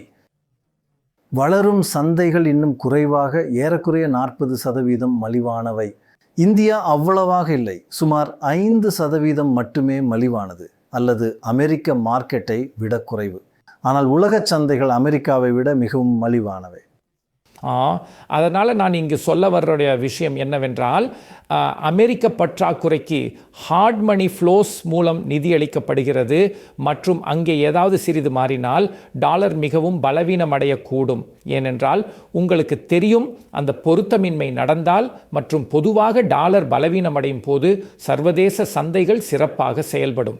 அதுதான் வரலாற்று பூர்வமாக இருந்துள்ளது ட்ரெண்டு. உண்மையில் டாலர் பலவீனமடைந்து வந்ததன் காரணமாக சர்வதேச சந்தைகளின் மேம்பட்ட செயல்பாடு இந்த ஆண்டு 2025 அல்லது கடந்த ஆண்டில் ஏற்கனவே நடந்துவிட்டது. இங்கே ஒரு சிக்கல் ஏற்பட்டால் டாலரின் பலவீனம் வேகம் எடுக்கக்கூடும். மேலும் இங்குள்ள விஷயம் என்னவென்றால், சர்வதேச சந்தைகள் இன்னும் அமெரிக்காவை விட மிகவும் மலிவாக வர்த்தகம் செய்யப்படுகின்றன. எனவே அமெரிக்காவுடன் ஒப்பிடும்போது அவை உயர்வதற்கு அதிக வாய்ப்புள்ளது. சரி. எனவே அந்த 2 விஷயங்களும் சேர்ந்ததுதான் என்று நான் நினைக்கிறேன். ஆனால் இந்தியாவை பொறுத்தவரை சுவாரஸ்யமான விஷயம் என்னவென்றால், அது அமெரிக்காவை விட 2% மட்டுமே மலிவானது. ஆம், மற்ற நாடுகள் 30%, 40% இருக்கும்போது நம்ம ரொம்ப விலை உயர்ந்தவர்களாக இருக்கிறோம். உலக சந்தைகள் மற்றும் அதனால்தான் வளரும் சந்தைகள். அதனால்தான் வெளிநாட்டு முதலீட்டாளர்கள் இந்தியாவில் பணம் முதலீடு செய்ய ரொம்ப தயங்குகிறார்கள். ஏண்டக்கு நாம் உலகின் மற்ற பகுதிகளை விட விலை உயர்ந்தவர்களாக இருக்கிறோம். அவர்கள் அமெரிக்காவை தவிர அங்கு நாம் 2% மட்டுமே மலிவாக இருக்கிறோம். ஆமாம், அதனால் இந்தியா பெற வேண்டும் என்று நான் நினைக்கிறேன். அதிக வருவாய் வளர்ச்சியும் மற்ற விஷயங்களும் திரும்பி வரும்போது அதிக வெளிநாட்டு கேபிட்டலை ஈர்ப்பதற்கும் நம்மிடம் உள்ள மதிப்பீடுகளை ஜஸ்டிஃபை செய்வதற்குமான அடிப்படைகள். ஏஐ ஏற்றத்தின் காரணமாக இன்று அமெரிக்காவின் மதிப்பீடுகள் நியாயப்படுத்தப்படுகின்றன. ஆனால் பிற நாடுகள் இன்னும் இப்போது கவனிக்க மிகவும் கவர்ச்சிகரமானதாக மாறியுள்ளன. அதனால் ஐரோப்பா, ஜப்பான் கூட வளர்ந்து வரும் சந்தைகள். ஆமாம், நாம் விவாதித்தபடி லத்தீன் அமெரிக்கா மற்றும் அது போன்றவை குறைந்தபட்சம் ஒரு ஸ்டாக் மார்க்கெட் கண்ணோட்டத்தில் மிகவும் நன்றாக செயல்படுகின்றன. சரி, அமெரிக்காவுடன் ஒப்பிடுகையில் அவை திடீரென்று மிகவும் கவர்ச்சிகரமானதாக உள்ளன. ஆமாம், சரி. அப்புறம் நீங்கள் உங்களுடைய 10ல் 4வது ப்ரெடிக்ஷன் என்னென்னா, தரம் மீண்டும் பிரகாசிக்கும் என்பது தான். 2025 தரமான பங்குகளுக்கு ஒரு மோசமான ஆண்டாக இருந்தது. அவற்றின் ஒப்பீட்டு வருமானம் 9.6% எதிர்மறை. தரமான பங்குகள் மற்ற எல்லாவற்றையும் விட சிறப்பாக செயல்படும் என்று எதிர்பார்க்கப்பட்டவை. ஆனால் என்ன நடந்தது? ஆமாம், எனவே காலப்போக்கில் நீங்கள் பார்த்தால் தரமான பங்குகள் பொதுவாக மார்க்கெட்டின் மற்றவற்றை விட மிகச் சிறப்பாக செயல்படுகின்றன. இப்போ தரமான பங்குகள் என்ன? அவை என்ன? இப்போ நான் நினைக்கிறேன் அது ஒரு மிக முக்கியமான விஷயம். ஆமாம், இந்த உலகில் உள்ள அனைத்து பங்குகளிலும் சுமார் 5 பங்குகளில் ஒன்று தரமான பங்குகள் என வரையறுக்கப்படுகின்றன. இவை உலகளாவிய அளவுகோல்கள். முக்கியமாக 3 அளவுகோல்களின் அடிப்படையில். ஒன்று, அவற்றின் லாபத்தன்மை. தரமான பங்குகள் பொதுவாக ரிட்டர்ன் ஆன் எக்விட்டியால் அளவிடப்படும் போது அதிக லாபம் தரக்கூடியவையாக இருக்கும். அது மற்றொரு பிற அளவீடுகளுடன் ஒப்பிடும்போது. எனக்கு ஒரு தரமான ஸ்டாக்கு உதாரணம் கொடுங்க. சரி, நான் உதாரணத்துக்கு இந்த மேக்னிஃபிசன்ட் 7ல் உள்ள சிலவற்றை எடுத்துக்கொண்டால் கூட. ஓகே மாமா, சரிதானே? அதாவது அவற்றில் பெரும்பாலானவை தரமான பங்குகளாக கருதப்படுகின்றன. ஆமாம். அங்கே ஆனால் அது தவிர உங்களுக்கு தெரியும் சில பாதுகாப்பு நிறுவனங்கள் உள்ளன. லாக்ஹீட் மார்ட்டின் வரலாற்று ரீதியாக அது நல்லா செயல்பட்டுள்ளது. தரமான பங்குகளான பொதுவாக பாதிக்கலாம் ஈட்டுவையாக இருக்கும். அது ஒரு அளவுகோல். 2வது அளவுகோல் அவை பொதுவாக குறைந்த கடனை கொண்டிருப்பதாகும். மற்றும் 3வதாக அவை பொதுவாக அதிக நிலைத்தன்மையுடன் இருக்கும். அவற்றின் வருவாய், அவற்றின் ஏற்ற இறக்கம் ஆகியவை பொதுவாக அதிக நிலைத்தன்மையுடன் இருக்கும். இப்போ போன வருஷம் என்ன ஆச்சுன்னா, 2025 இந்த மேக்னிஃபிசன்ட் 7 பங்குகளில் சில ஒப்பீட்டளவில் நல்லா செயல்பட்டாலும் பரவலாக தரம் குறைந்த பங்குகள், அதிக கடன், அதிக லெவரேஜில் இருக்கிறவை நாம் பேசிட்டு இருக்கும்போதே, முக்கியமாக ஏற்றம் காரணமாக இந்த லாபம் ஈட்டாத சில டெக் கம்பெனிகள் அவை மிகச் சிறப்பாக செயல்பட்டன. அதனால தானே தரமான பங்குகள் மத்திய ரொம்ப மோசமாச்சு செயல்பட்டன. அதிலும் குறிப்பாக டெக் துறையை தவிர 2025 தரமான பங்குகள் மிகவும் மோசமாக செயல்பட்டன. அது அமேசிங். ஆமாம் ஆமாம். அதனால் நான் நினைக்கிறேன் நீங்கள் மீண்டும் இது நான் சொன்ன விஷயத்துக்கே திரும்ப வருது. அதாவது நம்ம ஏதோ ஒரு வகையான பப்ளியில் இருக்கிறோம் அப்படி என்பதற்கான மிகச்சிறந்த அறிகுறிகள் இதெல்லாம். சரி சரி. அங்கே மக்கள் என்ன சொல்கிறாங்கன்னா, இல்லை எங்களுக்கு தரத்தை பற்றி அதிக கவலை இல்லை, ஆனால் எங்களுக்கு புதிய வளர்ச்சியின் உற்சாகம் மட்டும் போதும், லாபத்தை பற்றி எங்களுக்கு கவலை இல்லை, எதிர்காலத்தில் எல்லாம் சரியாகிடும். உங்களை போன்ற ஜென்சி ஆட்களால் தான் இதெல்லாம் நடக்குதா? நீங்கள் ஜென்சி சரிதானே? எப்படியோ அதனால் அதுதான் பிரச்சனைன்னு நான் நினைக்கிறேன். அதாவது மக்கள் ஆனால் தரம் மீண்டும் பிரகாசிக்கும்னு நீங்கள் சொல்கிறீங்க. இது ஒரு மோசமான வருஷம் மாதிரி பாருங்க. தரமான பங்குகள் 30 வருஷமாக பிரகாசித்ததுக்கப்புறம் ஆமாம், அவை அடிப்படையில் மற்ற பங்குகளை விட 2 மடங்கு சிறப்பாக செயல்பட்டிருக்கு. கடந்த 30 வருஷத்தில் அவை 2000% மேலே போயிருக்கு. மற்ற பங்குகள் மீதமுள்ள மார்க்கெட். ஆமாம், 1200, அதில் பாதி. ஆமாம், இரட்டிப்பு. கடவுளே. ஆமாம். அதனால் தன் காலப்போக்கு என்ற செயல்படும். காலப்போக்கில் அது கூடிக்கொண்டே போகிறது. ஆனால் இந்த வருஷம் ஒரு பின்னடைவு ஏற்பட்டுள்ளது. இங்கே ஒரு பின்னடைவு ஏற்பட்டுள்ளது. வரலாற்று ரீதியாக எப்போதெல்லாம் இது போன்ற பின்னடைவு வருடங்கள் நமக்கு ஏற்பட்டதோ அதற்கடுத்த வருடத்தில் தரம் ஒருவித மறுபிரவேசம் செய்துள்ளது.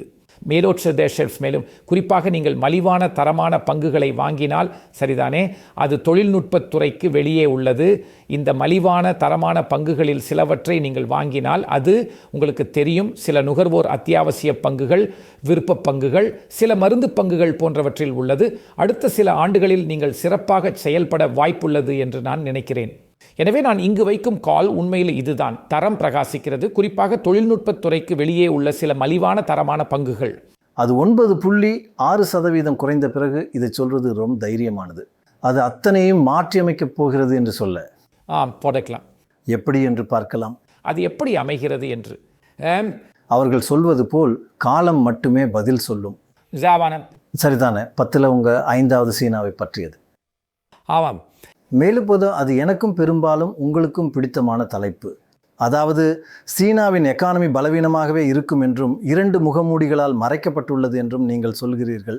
முதலாவது தொழில்நுட்பம் தவிர்த்து சீனாவின் வருவாய் வளர்ச்சி எதிர்மறையாக இருந்துள்ளது. எனவே ஒட்டுமொத்த வளர்ச்சி அபாரமாக இருந்துள்ளது. ஆனால் தொழில்நுட்ப பங்குகள் 13% உயர்ந்துள்ளன. அனைத்து நிறுவனங்களும் 4%. ஆனால் தொழில்நுட்பம் அல்லாதவை -4. என்ன ஒரு வித்தியாசம்! அதாவது அதில் ஒரு கிண்டிய சிக்கல் இருக்குது. ஆமாம், எக்கானமியில். ஆம். எனவே கடந்த ஆண்டு எனது பார்வை உங்களுக்கு தெரிந்தபடி சீனா மீண்டும் முதலீடு செய்யக்கூடியதாக இருக்கிறது. ஏனெனில் மக்கள் சீனாவின் மீது மிகவும் அவநம்பிக்கை கொண்டு விட்டார்கள். சரி. ஆனால் சீனாவில் அடிப்படை பிரச்சனைகள் இன்னும் இருக்கின்றன. அதாவது சீனாவில் உள்நாட்டு எக்கனமி நன்றாக இல்லை. சீனாவின் வளர்ச்சிக்கு மிகப்பெரிய உந்து சக்தியாக இருந்த சொத்து மார்க்கெட் நொடித்து விட்டது. ஆகவே சீனாவில் சொத்து விலைகள் சரிந்து வருகின்றன. உண்மையில் கடந்த சில மாதங்களில் அதன் வேகம் அதிகரித்துள்ளது. அதை சரி செய்வது மிகவும் கடினம். என்றால் அது மிக அதிக கடன் இருக்கிறது. ஆம் ஆம். சீனாவில் உள்ள ஒட்டுமொத்த கடன் சிக்கலை எப்படி சரி செய்வது? சீனாவிடம் உள்ள மற்றொரு அடிப்படை பிரச்சனை என்னென்றால் அதன் மக்கள் தொகை குறைந்து வருகிறது இல்லையா? அவை குறைஞ்சி வரும் மக்கள் தொகையுடன் நாடுகள் வளர்ச்சி அடைவது மிகவும் கடினம். நாம் அதை பார்த்திருக்கிறோம்.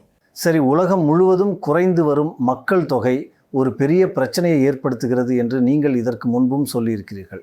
மக்கள் தொகை சார்ந்த ஆமாம். சீனாவை பொறுத்தவரை மக்கள் தொகை வளர்ச்சிக்கு ஒரு பெரிய தடையாக இருக்கிறது. அதனால் கடன் மற்றும் மக்கள் தொகை அவர்களிடம் உள்ளவை உங்களுக்கு தெரியும், உள்நாட்டு எக்கனாமியை கீழே இழுத்து கொண்டிருக்கின்றன. இப்போது கடந்த ஆண்டு என்ன நடந்தது அப்படின்றால் மக்கள் சீனாவை முக்கியமாக ஏஐயின் கண்ணோட்டத்தில் மறுமதிப்பீடு செய்தார்கள். அவர்கள் சொன்னார்கள் தொழில்நுட்பம் மற்றும் ஏஐயில் சீனா நன்றாக செயல்படுகிறது. ஆனால் அவங்க இந்த ரெண்டையும் தவறவிட்டாங்க. அந்த 2 மறைக்கப்பட்ட முகமூடிகளையும் தவறவிட்டார்கள். ஆமாம், உண்மை என்னென்றால் அது மறைத்து கொண்டிருக்கிறது. ஆமாம். ஏஐயில் சீனாவின் திறமை பொதுவாக உள்நாட்டு எக்கானமி, அந்த பழைய பாணி எக்கானமி என்ற உண்மையை மறைக்கிறது. சிக்கலில் இருக்கு. அதனால் 2026 அது இன்னும் தெளிவாக தெரியும் என்று நான் நினைக்கிறேன். சரி. எனது ஒரு விதமான கால் உலகம் முழுவதும் ஏஐ மீதான ஆர்வம் இருக்கும் வரை, ஆம், அந்த ஏஐ உங்களுக்கு தெரியும், விஷயங்கள் தொடரும். ஆனால் சீன எக்கனமியின் மற்ற பகுதிகள் தொடர்ந்து தடுமாறும் என்றும் அது 2026 இன்னும் தெளிவாக தெரியும் என்றும் நான் நினைக்கிறேன். உண்மையில் சீனாவின் எக்கானமி 2 முகமூடிகளால் மறைக்கப்பட்டு பலவீனமாகவே உள்ளது. 2வது முகமூடி ஏற்றுமதி. அவ சீன எக்கானமியை ஊக்குவிக்கின்றன. அது உள்நாட்டுடையது அல்ல, அது ஏற்றுமதி செய்கிறது. அது 16% உயர்ந்தது. இப்போது 29% ஏற்றுமதி அதிகரித்துள்ளது. அது நிகர ஏற்றுமதி இறக்குமதிகளை கழித்தது. அது மிக பெரியது. ஆம், அது வளர்ச்சிக்கு பங்களிப்பு. அது என்னவென்றால், ஆம் தெரியுமா, அவங்களின் மொத்த பொருளாதார வளர்ச்சியில் கிட்டத்தட்ட 1/3 பங்கை பங்களிக்கிறார்கள். அதாவது சீனா தீவிரமாக ஏற்றுமதி செய்து கொண்டிருக்கிறது. மேலும் அதன் உள்நாட்டு எக்கனமி பலவீனமாக இருப்பதால் அதன் இம்போர்ட் வளர்ச்சி அவ்வளவு சிறப்பாக இல்லை. எனவே அது தீவிரமாக ஏற்றுமதி செய்கிறது. அதுதான் சீனாவில் பொருளாதார வளர்ச்சியை தாங்கி பிடிக்கிறது. ஏனென்றால் நான் சொன்னது போல் ஏஐ தவிர உள்நாட்டு எக்கனமி மிகவும் பலவீனமாக உள்ளது. எனவே நான் சொல்லுவேன், ஆனால் ஏற்றுமதி இயந்திரம்தான் உண்மையில் சீன எக்கானமியை ஒரு வகையில் இயக்குகிறது. மேலும் நாம் மற்ற அடுத்த புள்ளிக்கு வரும்போது, சரி, அது ஒரு பெரிய உலகளாவிய பிரச்சனையை ஏற்படுத்துகிறது. டம்பிங் காரணமாக மிகவும் சுவாரஸ்யமானது. சீனாவின் டம்பிங் ஒரு எதிர்வினையை தூண்டும். சீன ஏற்றுமதி விலைகள் மிகவும் குறைவாகவும் சீனாவின் ஏற்றுமதி அளவு மிகவும் அதிகமாகவும் இருப்பதாக நீங்கள் சொன்னீர்கள். ஜென்டிர், எனவே சீனாவின் விலைகள், அதாவது ஏற்றுமதி விலைகள் 20% குறைந்துள்ளன. மேலும் ஏற்றுமதி அளவு வளர்ச்சி 45% அதிகரித்துள்ளது. ஏனென்றால் அவர்கள் அடிப்படையில் தங்கள் விலைகளை குறைத்து டம்பிங் செய்கிறார்கள். ஆமாம், அதனால் சீனா எப்போதுமே ஏற்றுமதியிலே அதன் திறமைக்காக அறியப்படுகிறது. சரி, எங்களுக்கு அது தெரியும். ஆனால் கடந்த தசாப்தத்தில் நீங்கள் பார்த்தால் சீனா, உங்களுக்கு தெரியும், அவர்களின் ஏற்றுமதி அளவு ஆண்டுக்கு சுமார் 17% வளர்ந்து வந்தது. மேலும் விலைகளும் உயர்ந்து கொண்டிருந்தன. அவர்கள் விலைகளை உயர்த்தி கொண்டிருந்தார்கள். உங்களுக்கு தெரியும், காலப்போக்கில் நீங்கள் ஏற்றுமதி செய்யும் பொருட்களின் விலைகளை உயர்த்துவது வழக்கம் போல. கடந்த சில ஆண்டுகளில் என்ன நடந்திருக்கிறது என்றால், சீனாவின் ஏற்றுமதி அளவு வளர்ச்சி கிட்டத்தட்ட 2 மடங்காகிவிட்டது. சரிதானே? பிரமாதம். மேலுமே அதுதான் இப்போது கிட்டத்தட்ட 40% உள்ளது. ஆமாம். மேலும் அவர்கள் விலைகளை வெகுவாக குறைப்பதன் மூலம் அதை செய்திருக்கிறார்கள். எனவே இப்போது விலைகள் ஆண்டுக்கு 20% குறைந்துள்ளன. மேலும் உங்கள் ஏற்றுமதி அளவு வெகுவாக அதிகரித்துள்ளது. இது உலகிற்கு பெரிய பிரச்சனைகளை ஏற்படுத்துகிறது. ஏனென்றால் நீங்கள் எங்கு சென்றாலும் மேலும் சரி, நாங்கள் இந்தோனேசியா அல்லது மெக்சிகோ போன்ற மற்ற இடங்களுக்கு பயணம் செய்கிறோம். அங்கு மலிவான சீன பொருட்கள் வெள்ளம் என பாய்கின்றன. ஓரளவில் அது நுகர்வோருக்கு நல்லது, மக்களுக்கு நல்லது. ஆம், ஆனால் எக்கனமி, ஆம், மற்றும் நுகர்வோருக்கும் மற்றும் எக்கானமி மற்றும் குறிப்பாக உற்பத்தி துறை, இது பொதுவாக இந்த பொருளாதாரங்களில் பலவற்றின் உயிர்நாடியாக இருக்கிறது.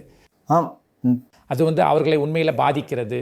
நிச்சயமா. ஆம், என்னன்னா அதுதான் பலம். அவர்களால் அந்த விலையில் விற்க முடியாது. எனவே உண்மையில் இது ஒரு பின்னடைவை தூண்டும். மேலும் உலகெங்கிலும் உற்பத்தி துறையை டம்பிங் செய்வது உள்ளீடற்றதாக ஆக்குகிறது என்று நீங்கள் சொன்னீர்கள். உற்பத்தி துறையில் ஏற்பட்ட சரிவை பார்த்தால் பல நாடுகளில் 2018 2024 வரை ஜிடிபியின் பங்காக வளர்ந்த நாடுகள் 1% குறைந்துள்ளது. ஆசியான் 1.4 குறைந்துள்ளது. இந்தியா 2.3 குறைந்துள்ளது. உற்பத்தி துறை வீழ்ச்சி அடைந்துள்ளது.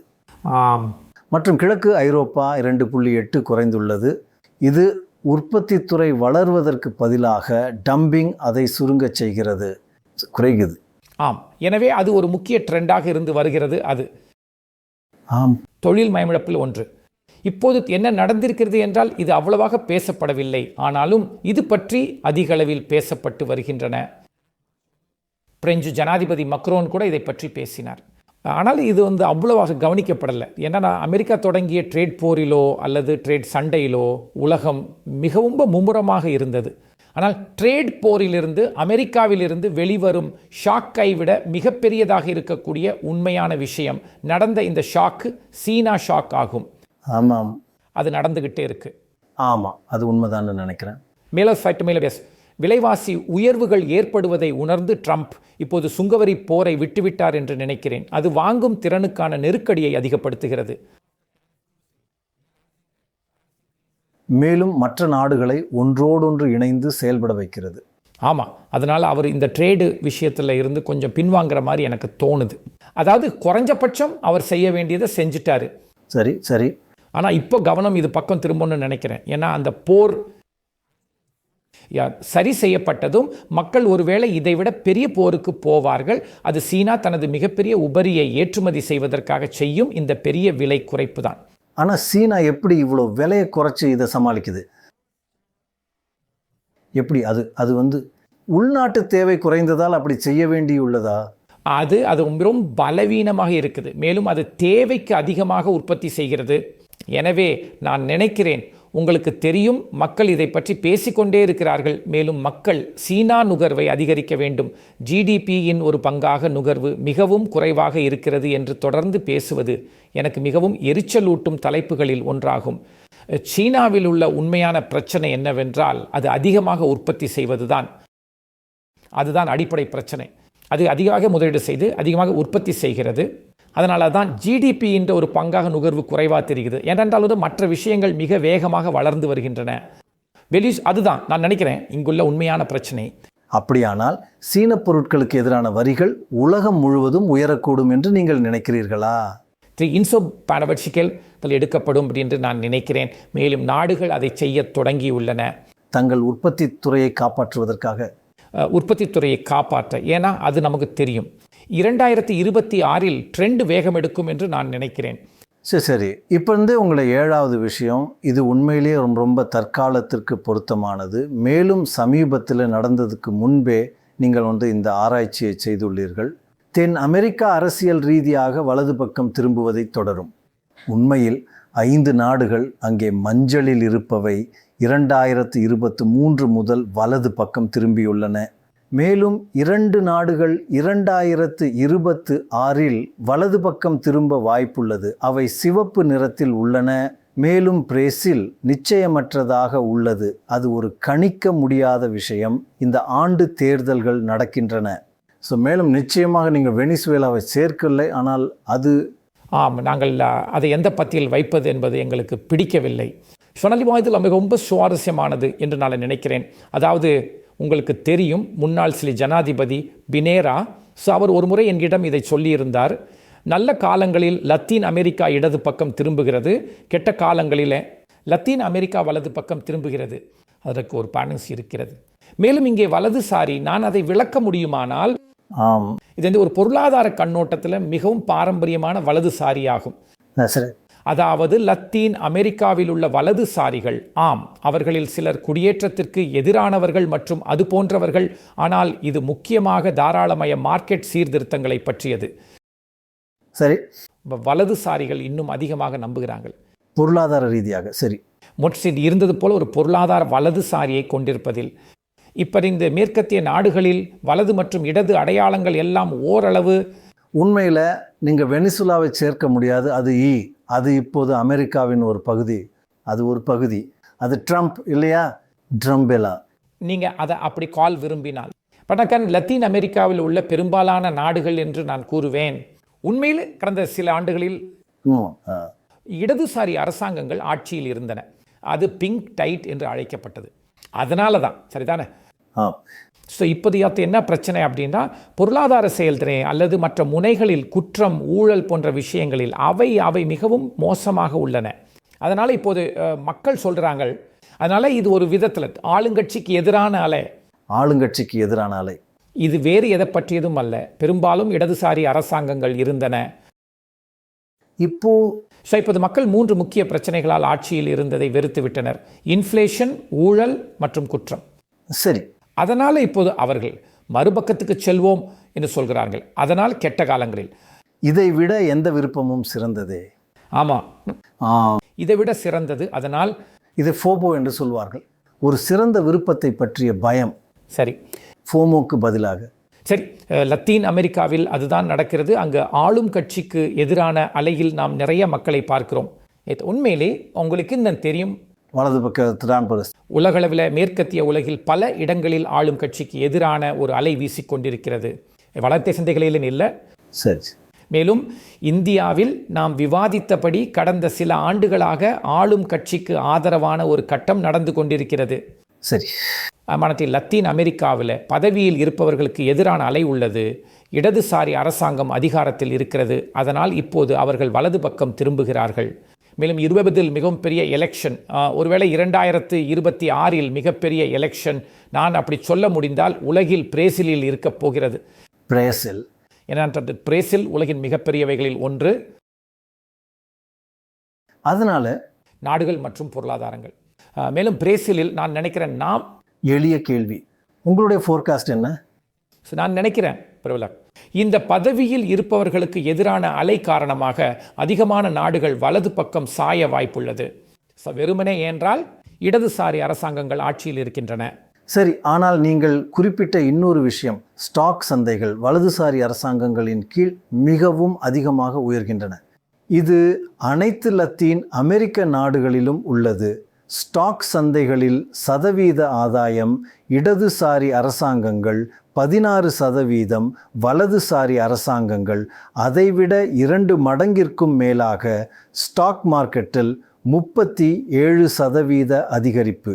ஆனால் அது அவர்கள் பணக்காரர்களுக்கு உதவுவதாலா? சரி, நீங்கள் அப்படி சொல்லலாம், அது ஒரு உண்மை. அதாவது அது உண்மையிலேயே ஏழைகளுக்கும் உதவுகிறதா? நான் நினைக்கிறேன் உங்களுக்கு தெரியும், அது வேறு விஷயம். ஆம், ஆனால் நானும் மற்ற தரவுகளை பார்த்தேன். எனவே நாங்கள் கடந்த ஷிஃப்டி ஃபார் எஸ்ஸிங்களை பார்த்தோம். சரி, மேலும் நாங்கள் சொன்னோம், சரி, ஸ்டாக் மார்க்கெட் என்பது அதை பார்ப்பதற்கான மிக எளிதான வழி, சரியா? அது இப்போ செயல்திறன் என்னவாக இருக்கிறது. மேலும் இங்கே ஒரு பெரிய இடைவெளியை உங்களால் பார்க்க முடியும். இது ரொம்ப தெளிவான விஷயம். ஆமாம், டாலர் மதிப்பில் இடதுசாரி அரசாங்கங்களை விட வலதுசாரி அரசாங்கங்களின் கீழ் ஸ்டாக் சந்தைகள் மிகவும் சிறப்பாக செயல்படுகின்றன என்பது மிகவும் தெளிவாக தெரிகிறது. வலதுசாரி அரசாங்கங்கள் கேபிட்டலுக்கு அதிக ஆதரவாக யுஎன்டாய் என்ற உண்மையால் இது விளக்கப்படுகிறது என்று நாம் கூறலாம். சரி, பட் பொருளாதார வளர்ச்சி, இன்ஃப்ளேஷன், நிதி பற்றாக்குறை ஆகியவற்றுக்கு என்ன நடக்கிறது என்பதையும் நான் பார்த்தேன். பொருளாதார வளர்ச்சியில் வலதுசாரி மற்றும் இடதுசாரி அரசாங்கங்களுக்கு இடையே பெரிய வித்தியாசம் இல்லை, உண்மையில் தூய பொருளாதார வளர்ச்சியை பொறுத்தவரை. சரிங்க, சரி. ஆனால் குறிப்பாக இன்ஃப்ளேஷன்லே லத்தீன் அமெரிக்காவில் உள்ள வலதுசாரி அரசாங்கங்களின் கீழ் இன்ஃப்ளேஷன் செயல்திறன் குறிப்பிடத்தக்க அளவு சிறப்பாக உள்ளது என்பதை நாங்கள் காண்கிறோம். நான் நினைக்கிறேன் 3.9க்கு எதிராக 5.1% வருடாந்திர இன்ஃப்ளேஷன். இது ஒரு பெரிய வித்தியாசம். இது ஒரு குறிப்பிடத்தக்க வித்தியாசம். ஆம், அதுக்கான மூல காரணம் அது மற்றொரு மெட்ரிக்கான நிதி பற்றாக்குறையில் வெளிப்படுகிறது என்பதாக இருக்கலாம். பொதுவாக வலதுசாரி அரசாங்கங்கள் இன்னும் அதிகமாக இருக்கின்றன, சற்றே அதிகமாக நிதி பொறுப்புடன் இருக்க முனைகின்றன மற்றும் இடதுசாரி அரசாங்கங்கள் நிதி ரீதியாக சற்றே அதிகமாக ஊதாரித்தனமாக இருக்க முனைகின்றன. எனவே இந்த இன்ஃப்ளேஷனுடனும் தொடர்புடைய ஒரு காரணம் என்று நான் நினைக்கிறேன். சரி, அதனால தான் உங்களுக்கு ஒரு வித்தியாசம் கிடைக்கிறது. ஆனால் அது மக்களை பாதிக்குது. அதனால மீண்டும் ஆட்சிக்கு எதிரான மனநிலைக்கு இது மற்றொரு காரணம். ஆம், எனவே உங்கள் 10 முன்னறிவிப்புகளில் 8வது என்னவென்றால் கட்டுப்பாடுகளை தளர்த்துதல், உரிமம் மற்றும் ஒழுங்குமுறை இல்லாதது தற்போது உள்ள அந்த வேகம் தொடரும் என்பதுதான். பொருளாதார ரீதியாக முக்கியமான ஒழுங்குமுறைகளில் ஒரு செங்குத்தான வீழ்ச்சி ஏற்பட்டுள்ளது. ஆம், கடந்த 20 ஆண்டுகளில் ஆண்டுக்கான ஒழுங்குமுறைகள் இதற்கு எதிராக 2025 அமெரிக்காவில் அது கடுமையாக குறைந்துள்ளது. உண்மையில் ஐரோப்பாவில் கூட அது குறைச்சுள்ளது. ஐரோப்பாவிலும் அது எப்போதுமே குறைவாகத்தான் இருந்தது, ஆனால் அது குறைந்துள்ளது. முக்கியமாக ட்ரெண்ட் ஃப்ரான்ஸ்டுப்புள்ளது மற்றும் இந்த ஆண்டும் ட்ரெண்ட் தொடரும் அப்படின்றத நீங்கள் உணர்றீங்க. கட்டுப்பாடுகளை நீக்குதல். ஆமாம், உங்களுக்கு தெரியுமா, நான் கொண்டிருந்த பெரிய கருப்பொருள்களில் ஒன்று எனது கடைசி புத்தகமான what went wrong with capitalism என்பதிலும் கூட பல பொருளாதாரங்களில் முதலாளித்துவ உணர்வை அரித்து கொண்டிருந்த விஷயங்களில் ஒன்று வந்து கொண்டிருந்த புதிய ஒழுங்குமுறைகளின் பெருக்கம் என்பதுதான். மேலும் ஒழுங்குமுறை என்பது வரையறையின்படி பதவியில் இருப்பவர்களுக்கு சாதகமாகவே இருக்கும். மேலும் அது பெரிய வணிகங்களுக்கு உதவுகிறது.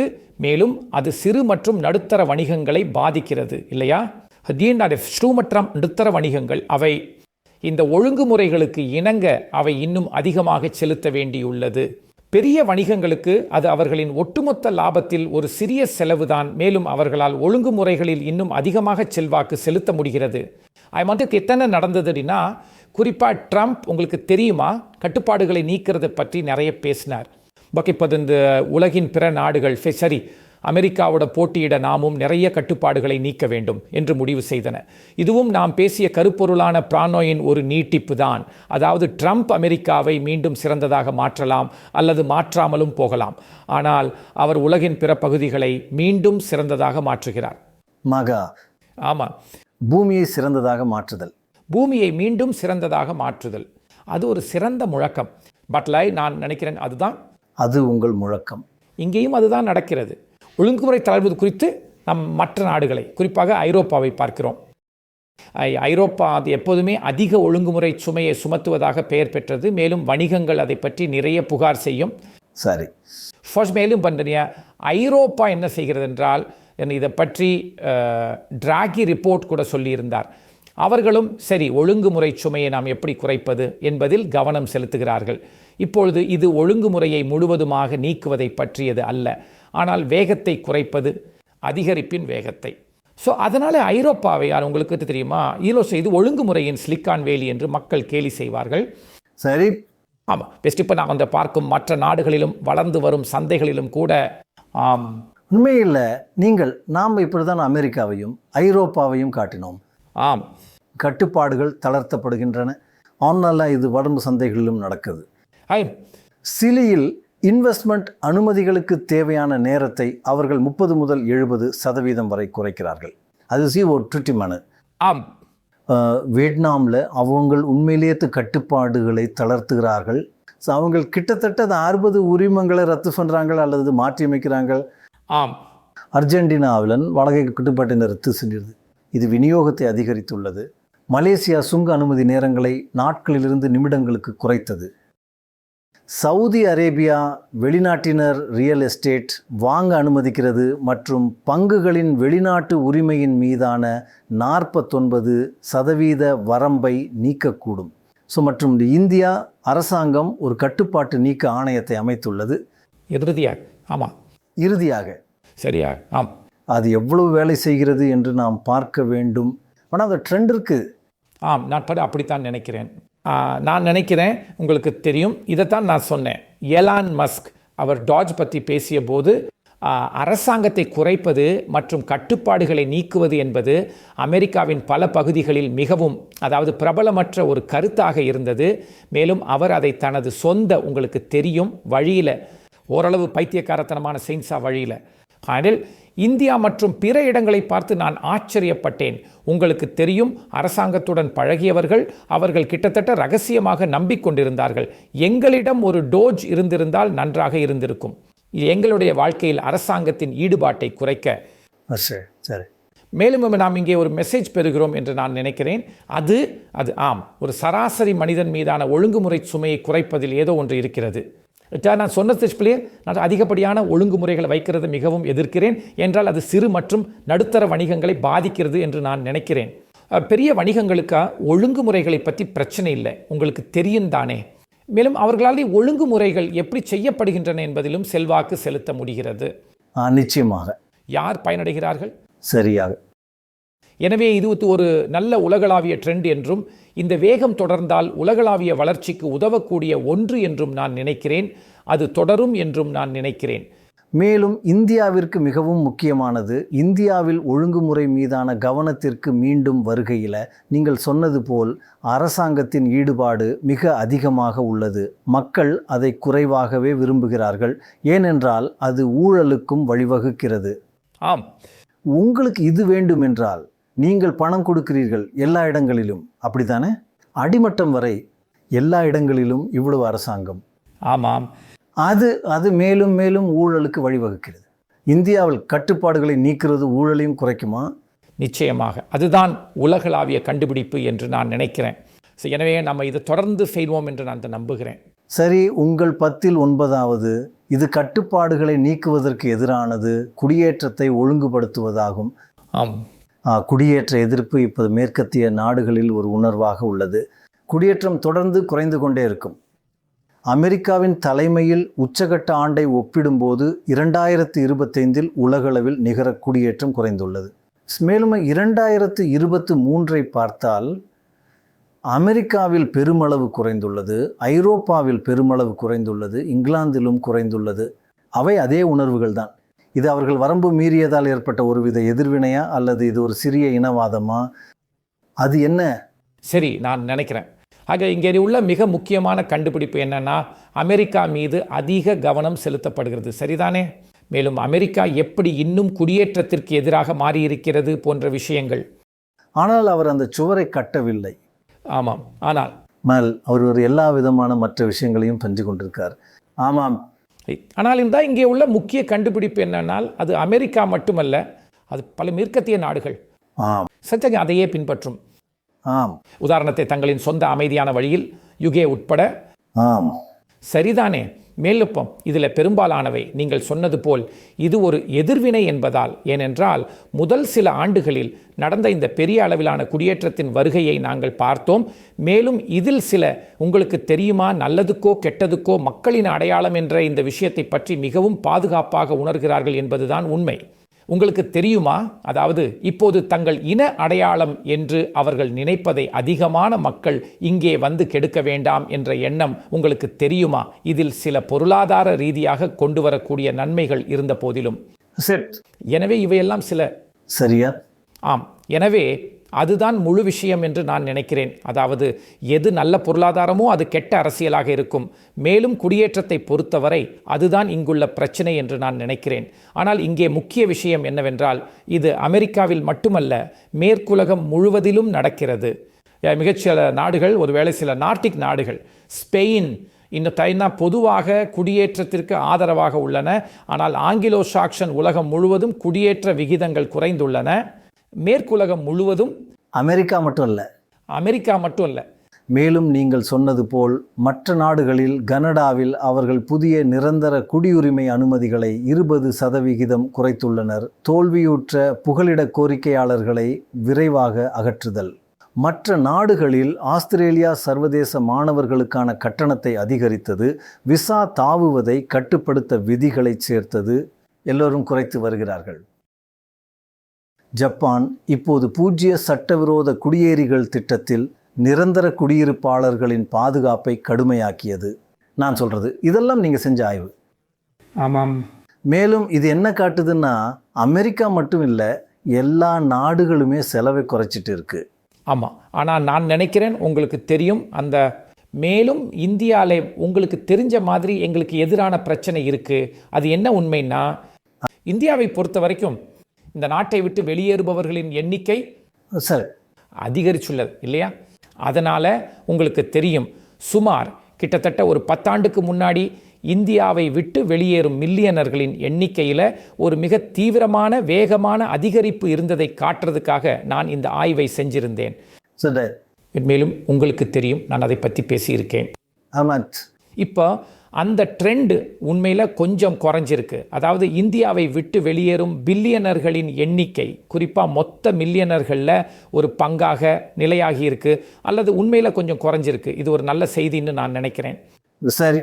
ஆனால் டாஸ்டி இப்பொழுது நாம் எதிர்கொள்ளும் பிரச்சனை என்னன்னா, இந்தியாவிலிருந்து வெளியேறும் ஒட்டுமொத்த பெருமளவிலான குடியேற்றம் கடுமையாக அதிகரித்துள்ளது. அதாவது உங்களுக்கு தெரியும், 80கள் மற்றும் 90களில் இது கிட்டத்தட்ட சமநிலையில் இருந்தது. ஆனால் கடந்த தசாப்தத்தில் இது சுமார் 3 லட்சத்திற்கு ட்ரெண்ட் அதிகரித்தது.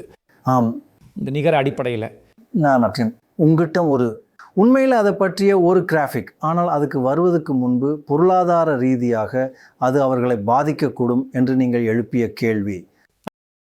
ஸோ நான் சொல்கிறது என்னென்னா, அதுக்கு அரசியல் ரீதியாக உதவுகிறது. உங்களுக்கு தெரியும், இந்த வெளிநாட்டினரை வெளியேற்றுவது மற்றும் பல. ஆனால் அமெரிக்காவில் இந்தியர்களோட உண்மையில் அவர்களின் எக்கானமியை அதிகரிக்கிறார்கள்.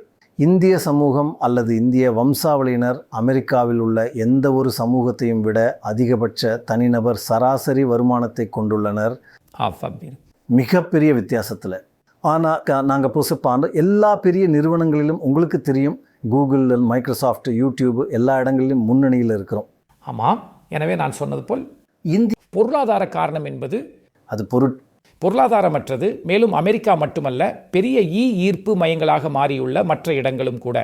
உதாரணமாக அந்த இந்தியர்கள்ட்ட எங்கே அதிக அளவில் குடியேறுகிறார்கள்? அமெரிக்கா மிகப்பெரிய இடமாக இருக்கிறது. சரி. ஆனால் அது மத்திய கிழக்கு போன்ற இடங்களும் கூட. ஆமாம். ஒகேனக்கலுக்கும் தெரியும். அங்கே அவர்கள் இந்திய தொழிலாளர்களை விரும்புகின்றார்கள். மேலும் இந்தியர்கள் அங்கு ரொம்ப சப்பன் செயல்படுகிறார்கள். மேலும் அங்கே அவர்களுக்கு எல்லா துறைகளிலும் இந்திய பணியாளர்கள் தேவைப்படுகிறார்கள். ஸோ ஆனால் ரசகந்தன் நமக்கான பிரச்சனை என்னென்னா, ஏன் இவ்வளோ பேர் நம் நாட்டை விட்டு வெளியேற வேண்டும் என்று நாம் விரும்புகிறோம்?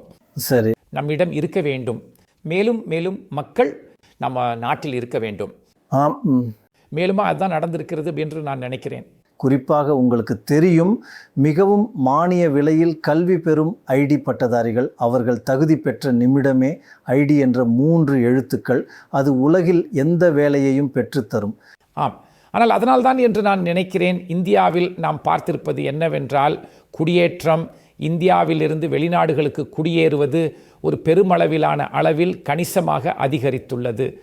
சரி, கடந்த சில ஆண்டுகளில். எனவே இப்போது ஆண்டுக்கு கிட்டத்தட்ட 7 லட்சம் பேர் நாட்டை விட்டு வெளியேறுகிறார்கள். இது முன்பு சராசரியாக 3 லட்சமாக இருந்தது. ஆம், அப்படித்தான் கடந்த சில ஆண்டுகளில். ஆம், நீங்கள் ஷிரித்தாவை நீங்கள் சொன்னது என்னவென்னா, உங்களுக்கு தெரியும், நீங்கள் சொல்வதை காட்ட எங்களிடம் தரவுகள் உள்ளன. அந்த குடியேற்றம் வளர்ந்த நாடுகளில் தொடர்ந்து குறைந்து வருகிறது. ஆனால் இந்தியாவில் உள்ளே வருபவர்களை விட வெளியேறுபவர்கள் அதிகமாக உள்ளனர். சில வருடங்களுக்கு முன்பு 3 லட்சம் நிகர எண்ணிக்கையில் வெளியேறினார்கள். ஆமாம், இப்போது 6,70,000. இந்த நாட்டை விட்டு வெளியேறும் மக்களின் எண்ணிக்கையை விட இது 2 மடங்குக்கும் அதிகம். மேலும் அவர்களில் பலர் மிகவும் தகுதியானவர்கள். ஆமாம், அதனால் இது கணிசமாக வேகம் எடுத்துள்ளது. ஆஃப் அவர்களில் பெரும்பாலோர் மத்திய கிழக்கு போன்ற இடங்களுக்கு போகிறார்கள். மேலும் அதிக நிகர மக்கள் வெளியேற்றத்தை கொண்ட நாடுகள் பாகிஸ்தான் மற்றும் பங்களாதேஷ் மட்டுமே. சரிதானே? மேலும் நிச்சயமாக அவற்றின் மக்கள் தொகை அளவு சிறியது. ஸ்தலத்தில் இந்தியாவும் சீனாவும் முன்பு ஒரு வருடத்திற்கு நாட்டை விட்டு வெளியேறும் மக்களின் எண்ணிக்கையில் ஏறக்குறைய சமமாக இருந்தன. சுமார் 3 லட்சம். சீனா அந்த அளவில் நிலை பெற்றுவிட்டது. உங்களுக்கு தெரியும், இதே போன்ற மக்கள் தொகையுடன் நம்முடையது கணிசமாக வேகம் எடுத்துள்ளது. மேலும் நான் அதை சொன்னது போல், அப்படியான சீனாவில் குடியேற்றம் இல்லை, மக்கள் வெளியேற்றம் அவ்வளவாக அதிகரிக்கலையா? இது வருஷத்துக்கு சுமார் 3 லட்சம். அது மந்த அளவில் நிலைத்திருப்பதாக தெரிகிறது. ஆனால் இந்தியாவின் இந்த விஷயத்தில் அது 600க்கும் மேல், 7 லட்சத்திற்கு அருகில். மேலும் நான் சொன்னது போல் பாகிஸ்தான், வங்கதேசம் மட்டுமே போன்ற ஒரே நாடுகள். அதில் வங்கதேசம் கிட்டத்தட்ட ஒரே மாதிரி இருக்கிறது. வெளிப்படையான காரணங்களுக்காக பாகிஸ்தானில் அதிகமாக உள்ளது. பிறகு உக்ரைனிலும் இது காணப்பட்டது. ஆனால் அது தெற்கில் நடந்த போரின் காரணமாக ஒரு முறை மட்டுமே நிகழ்ந்தது போன்றது. ஆகவே நாம் என்ன செய்ய வேண்டும் என்று நான் நினைக்கிறேன், இதுதான் அதுபோல. நமது விவாதத்தின் தொடக்கத்திற்கு மீண்டும் வருகிறது. பொதுவாக இந்தியா, நான் சொல்ல வேண்டும் என்றால், நாம் எப்படி மேலும் இம்போர்ட் கேபிட்டல் பெறுவது மற்றும் எப்படி நாம் குறைவான மக்களை ஏற்றுமதி செய்வது என்பதில் கவனம் செலுத்த வேண்டும். மக்கள் மேலும் குறைவான தொழிலாளர்கள், சரி, அதுவாகத்தான் இருக்க வேண்டும் என்று நான் நினைக்கிறேன். சரி, ஆமாம். அது எங்களுக்கு ஒரு பெரிய பாலிசி கட்டமைப்பு மாதிரி. என்றால் அந்த ரெண்டுமே அது நம்மளின் தேவையாக இருக்கும். அதாவது முடிந்தவரை அதிகமான மக்களை வீட்டிலேயே வைத்திருக்க வேண்டும். மேலும் அரசாங்கம் ஏன் இவ்வளவு பேர் தங்கள் குடியுரிமையை துறக்கிறார்கள்? அது அவங்க இந்த நாட்டை விட்டு வெளியேறுகிறாங்க. சரி, அந்த மக்கள் இங்கே இருக்க வேண்டும் என்று நாங்கள் விரும்புகிறோம். ஏனென்றால் நீங்கள் சொன்னது போல வெளியேறும் பலரும் வெளிநாடுகளுக்கு செல்லும் போது மிகவும் நன்றாக இருக்கிறார்கள். சரி சரி, ஆமாம். என்ற முறை உலகத்தில் உள்ள மற்ற எல்லாரையும் விட இந்தியர்களின் டிஎன்ஏ சிறந்தது. அதனால தான் அற்புதம், சிறந்த தேசியவாத கருத்து. மன்னிக்கவும், இது இந்தியாவை விட்டு வெளியேறிய பிறகு ரொம்ப நல்லாக இருக்கும் சில நபர்கள். நான் யாருடைய பெயரையும் குறிப்பிட மாட்டேன், இங்கே இருக்கும் யாருடைய பெயரையும். ஆனால் உங்களுக்கு தெரியும், உண்மையிலேயே மிகவும் நன்றாக செய்கிறீர்கள், குறிப்பாக உங்கள் ஆராய்ச்சியில். இப்போ இது ஒரு பயங்கரமான செய்தி. நான் இதை தணிக்கை செய்ய விரும்புகிறேன். உங்கள் 10வது ஃபோர்காஸ்ட் என்னன்னா, நாம் மது அருந்துதலின் உச்சத்தை அடைந்து விட்டோம். அமெரிக்கர்கள் முன்னெப்போதும் இல்லாத அளவிற்கு மிக குறைந்த அளவில் மது அருந்துகிறார்கள். தாங்கள் மது அருந்துவதாக சுயமாக ரிப்போர்ட் செய்யும் அமெரிக்கர்களின் சதவீதம் 66லிருந்து 54ஆக கடுமையாக சரிந்துள்ளது. இது நடக்கல. ஆம், 1840 பில் கேலப் இந்த கேள்வியை கேட்கத் தொடங்கியதிலிருந்து இதுவே மிக குறைவானது. சரிதானே? ஆகவே இந்த அமெரிக்கர்களின் எண்ணிக்கை, மேலும் இது மீண்டும் சொல்கிறேன், இது அமெரிக்காவில் மட்டும் நடக்கல. மது அருந்துதல் நீங்கள் பார்த்தால் யூகேவில் ஒரு நாளில் அருந்தும் பானங்களின் எண்ணிக்கை ஒரு புதிய குறைந்தபட்ச அளவை எட்டியுள்ளது. ரஷ்யா போன்ற இடங்களிலும் கூட அது அறியப்படுவது உங்களுக்கு தெரியும். ஆம் ஆம் ஆம். அவர்களின் டெஸ்ட் அதிகப்படியான மது அருந்தும் பழக்கத்துக்காக அது குறைந்து விட்டது. மேலும் இங்கு நிறைய சுய விழிப்புணர்வு உள்ளது. அதாவது இது அறிவியலால் ஆதரிக்கப்படுவதால் அளவோடு குடிப்பது கூட ஆரோக்கியமானது அல்ல என்று இப்போது நிறைய பேர் நினைக்கிறார்கள். ஒரு நாளைக்கு ஒரு பானம் பரவாயில்லை அப்படின்னு அவங்க சொல்லி வந்தாங்க. ஆனால் அது இப்போது தவறு என்று நிரூபிக்கப்பட்டுள்ளது. எந்த அளவு குடித்தாலும் அது ஆரோக்கியமற்றது. அது சரிதான். ஆக நீங்கள் சொல்ல விரும்புவது போல இது சக ஆய்வாளர்களால் மதிப்பாய்வு செய்யப்பட்டுள்ளது. ஆமாம், அந்த வகையான ஆராய்ச்சி. கூடுதலாக ஒரு உண்மை என்னவென்றால், நிச்சயமாக மேற்கத்திய நாடுகளில் தங்களுக்கு போதை தரும் என்று நினைத்து அவர்கள் கஞ்சா போன்ற விஷயங்களுக்கு சற்று மாறியிருக்கிறார்கள். பெடாலையில் ஆரோக்கியம் குறைவு, மதுவுடன் ஒப்பிடும்போது பக்க விளைவுகள் குறைவு. அது பற்றி எனக்கு உறுதியாக தெரியல, ஆனால் சிலர் அப்படித்தான் உணர்றாங்க. பட் அப்படி முக்கியமாக இது ஒரு மிகப்பெரிய சுகாதார விழிப்புணர்வு. ஏன்னா இதே ட்ரெண்டை நம்ம சிகரெட்டுகளுக்கும் பார்த்துருக்கிறோம். ஆனால் நிச்சயமாக இப்போது சிகரெட்டுகளை பற்றி எல்லோருக்கும் நன்கு தெரியும். ஆனால் இப்போது வேகமாக அதிகரித்து வருவ ட்ரெண்டு மதுவை பற்றியதாக இருக்குது. அது ஸ்டாக்கு விலை நகர்வுகளிலும் நம்மால் காண முடிகிறது. ஆமாம், கடந்த 6-7 ஆண்டுகளில் ஸ்டாக் விலைகள் குறித்த உங்கள் தரவுகளின்படி மதுபான பங்குகள் இப்போது செங்குத்தாக சரிந்து வருகின்றன. சாதாரண பங்குகள் 158 உயர்ந்துள்ளன மற்றும் இந்த தசாப்தத்தில் 60%. 60%. ஆம். 58-60%. ஆம். மற்றும் ஆல்கஹால் குறைந்து 30% 65 குறைவு 35%. மற்றும் இவற்றில் ஒயின் ஆலைகள், மதுபான ஆலைகள் அடங்கும். அதனால் உண்மை என்னன்னா, மக்கள் மதுவை குறைவாக உட்கொள்கிறார்கள் மற்றும் மார்க்கெட் அது விலையில் கணக்கில் எடுத்துக்கொள்கிறது. அதனால் சாதாரண பங்குகள் 58% அதிகரித்துள்ளன, மதுபான பங்குகள் 35% குறைந்துள்ளன. ஆம், ஒட்டுமொத்த மார்க்கெட் உலகளவில் அவ்வளவு அதிகரித்துள்ளது. அடக்கடவுளே, அது ஆக இது பல விஷயங்களை சொல்லும் ஒரு தரவு என்று நான் நினைக்கிறேன். மதுபான விஷயத்தில் அந்த விஷயங்கள் மாறி வருகின்றன என்பதற்கு அது ஒரு அறிகுறி. விஷயங்கள் மாறி வருகின்றன. விழிப்புணர்வு காரணமாக அது வேகம் எடுக்கும் என்று நான் சந்தேகிக்கிறேன். இப்போ சுவாரஸ்யமாக இந்தியா ஒரு விதிவிலக்கு. இரண்டிலும் இங்கே நாம் இருக்கிறோம். முன்பு நான் பேசிய மதுபானம் மற்ற சிகரெட் இரண்டிலும். ஆனால் குறிப்பாக மதுபானத்தில் ஒருவேளை இது சொந்த இடத்திலிருந்து தொடங்கியதால் இந்த மதுபான விஷயத்தில் இந்தியா ட்ரெண்டை மீறியுள்ளது அப்படின்ட்டு நீங்கள் சொன்னீங்க. உண்மையில் இந்தியாவில் மது அருந்துதல் அதிகரித்துள்ளது. சரி. மேலும் சீனாவில் 5% குறைந்துள்ளது, ஜெர்மனியில் 2%, எல்லா இடங்களிலும் குறைந்துள்ளது மற்றும் இந்தியாவில் 2.5% அதிகரித்துள்ளது. உண்மையில் அது ஒரு நல்ல செய்தி அல்ல. ஆம், ஆக அதுதான் விஷயம் என்று நான் நினைக்கிறேன். அது ஏஐ, அதாவது நிச்சயமாக ஏஐ எனது சார்புகளை கருத்தில் கொண்டு உங்களுக்கு தெரியும். கடந்த ஆண்டு நான் உடல் பருமன் எதிர்ப்பு மருந்துகளின் ரசிகன் அல்ல என்ற உண்மையை பற்றி பேசினேன். ஆனால் நான் ஒரு இயற்கைவாதி. இந்த ஆண்டு நான் சொல்வேன், மதுவின் மீதான எனது வெறுப்பை கருத்தில் கொண்டு இதை பார்ப்பதில் எனக்கு மகிழ்ச்சி. இவ ஒருதலைப்பட்சமான புள்ளி விவரங்களா? அப்படியா? காஸ் இது தரவு. யாராவது இவற்றை சரிபார்க்க விரும்பினால் அவர்கள் பேச வரவேற்கப்படுகிறார்கள்.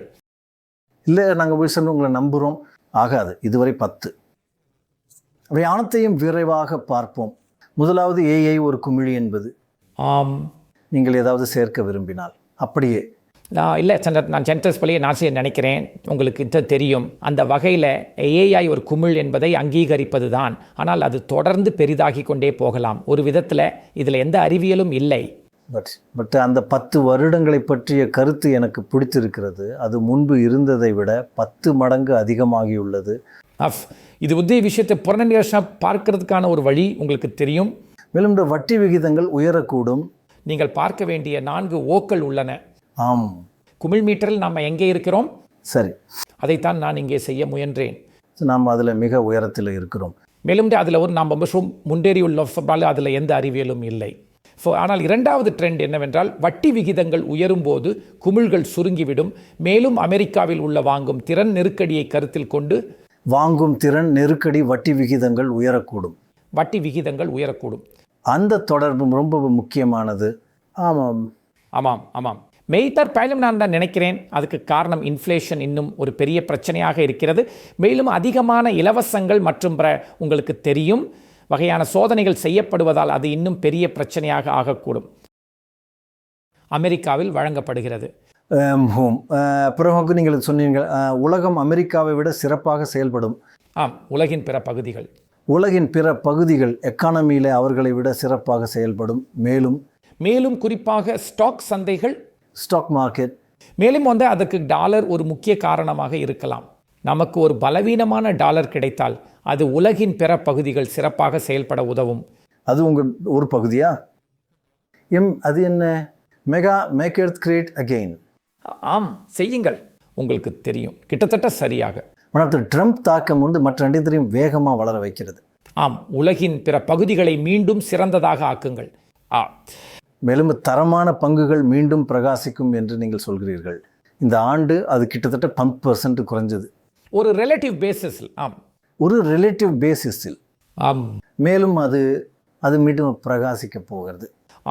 ஏனெனில் பொதுவாக நாம் இந்த வகையான குறைவான செயல்திறனை பார்க்கும்போது காலப்போக்கில் நீங்கள் வைத்திருக்க வேண்டியது தரம் என்பதால் அந்த தரம் நன்றாக செயல்பட முனைகிறது, மேலும் மேலும் மீண்டு வருகிறது. எனவே நம்மகிட்ட இங்கே இருக்கும் கால் அதுதான். எனவே கடந்த முறை சீனா மீண்டும் முதலீடு செய்யக்கூடியதாக இருந்தது என்று நீங்கள் சொல்லியிருந்தீர்கள். மேலும் அது முதலீடு செய்யக்கூடியதாக இருந்தது. ஸ்டாக் மார்க்கெட் உயர்ந்தது. இப்போது நீங்கள் சீனாவின் எக்கானமி பலவீனமாகவே இருக்கும் என்று சொல்கிறீர்கள். மேலும் அது 2 முகமூடிகளால் மறைக்கப்பட்டுள்ளது. அந்த 2 முகமூடிகளும் ரொம்ப சுவாரஸ்யமாக இருந்தன. நான் சொன்னது பற்றி அந்த 2 முகமூடிகளும் ஏஐ தான்.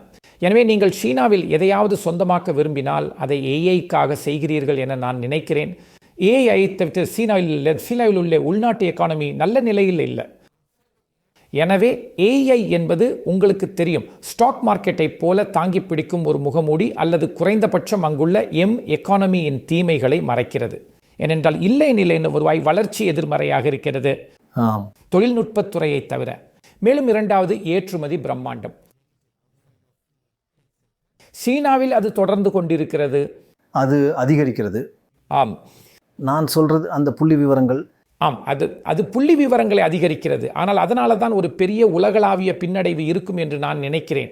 சீனாவின் டம்பிங் காரணமாகவும் அந்த பின்னடைவு இருக்கும் என்று இப்போது நீங்கள் சொல்கிறீர்கள். ஏற்றுமதி அதிகரித்து வருவதற்கு முக்கிய காரணம் அவர்கள் விலைகளை குறைக்கிறது. 20%. இது அவர்களுக்கு எப்படி கட்டுப்படியாகிறது? அது இன்னும் எனக்கு தெரியும். ஆனால் பார்த்தீங்கன்னா அந்த விதத்தில் அதனால தான் நான் சொல்கிறேன். நான் நினைக்கிறேன் இதன் மீது கவனம் இன்னும் அதிகமாக திரும்பும். ஏனென்றால் உலகின் மற்ற பகுதிகள் இந்த வலியை எந்த அளவிற்கு தாங்கிக் கொள்ளப் போகின்றன.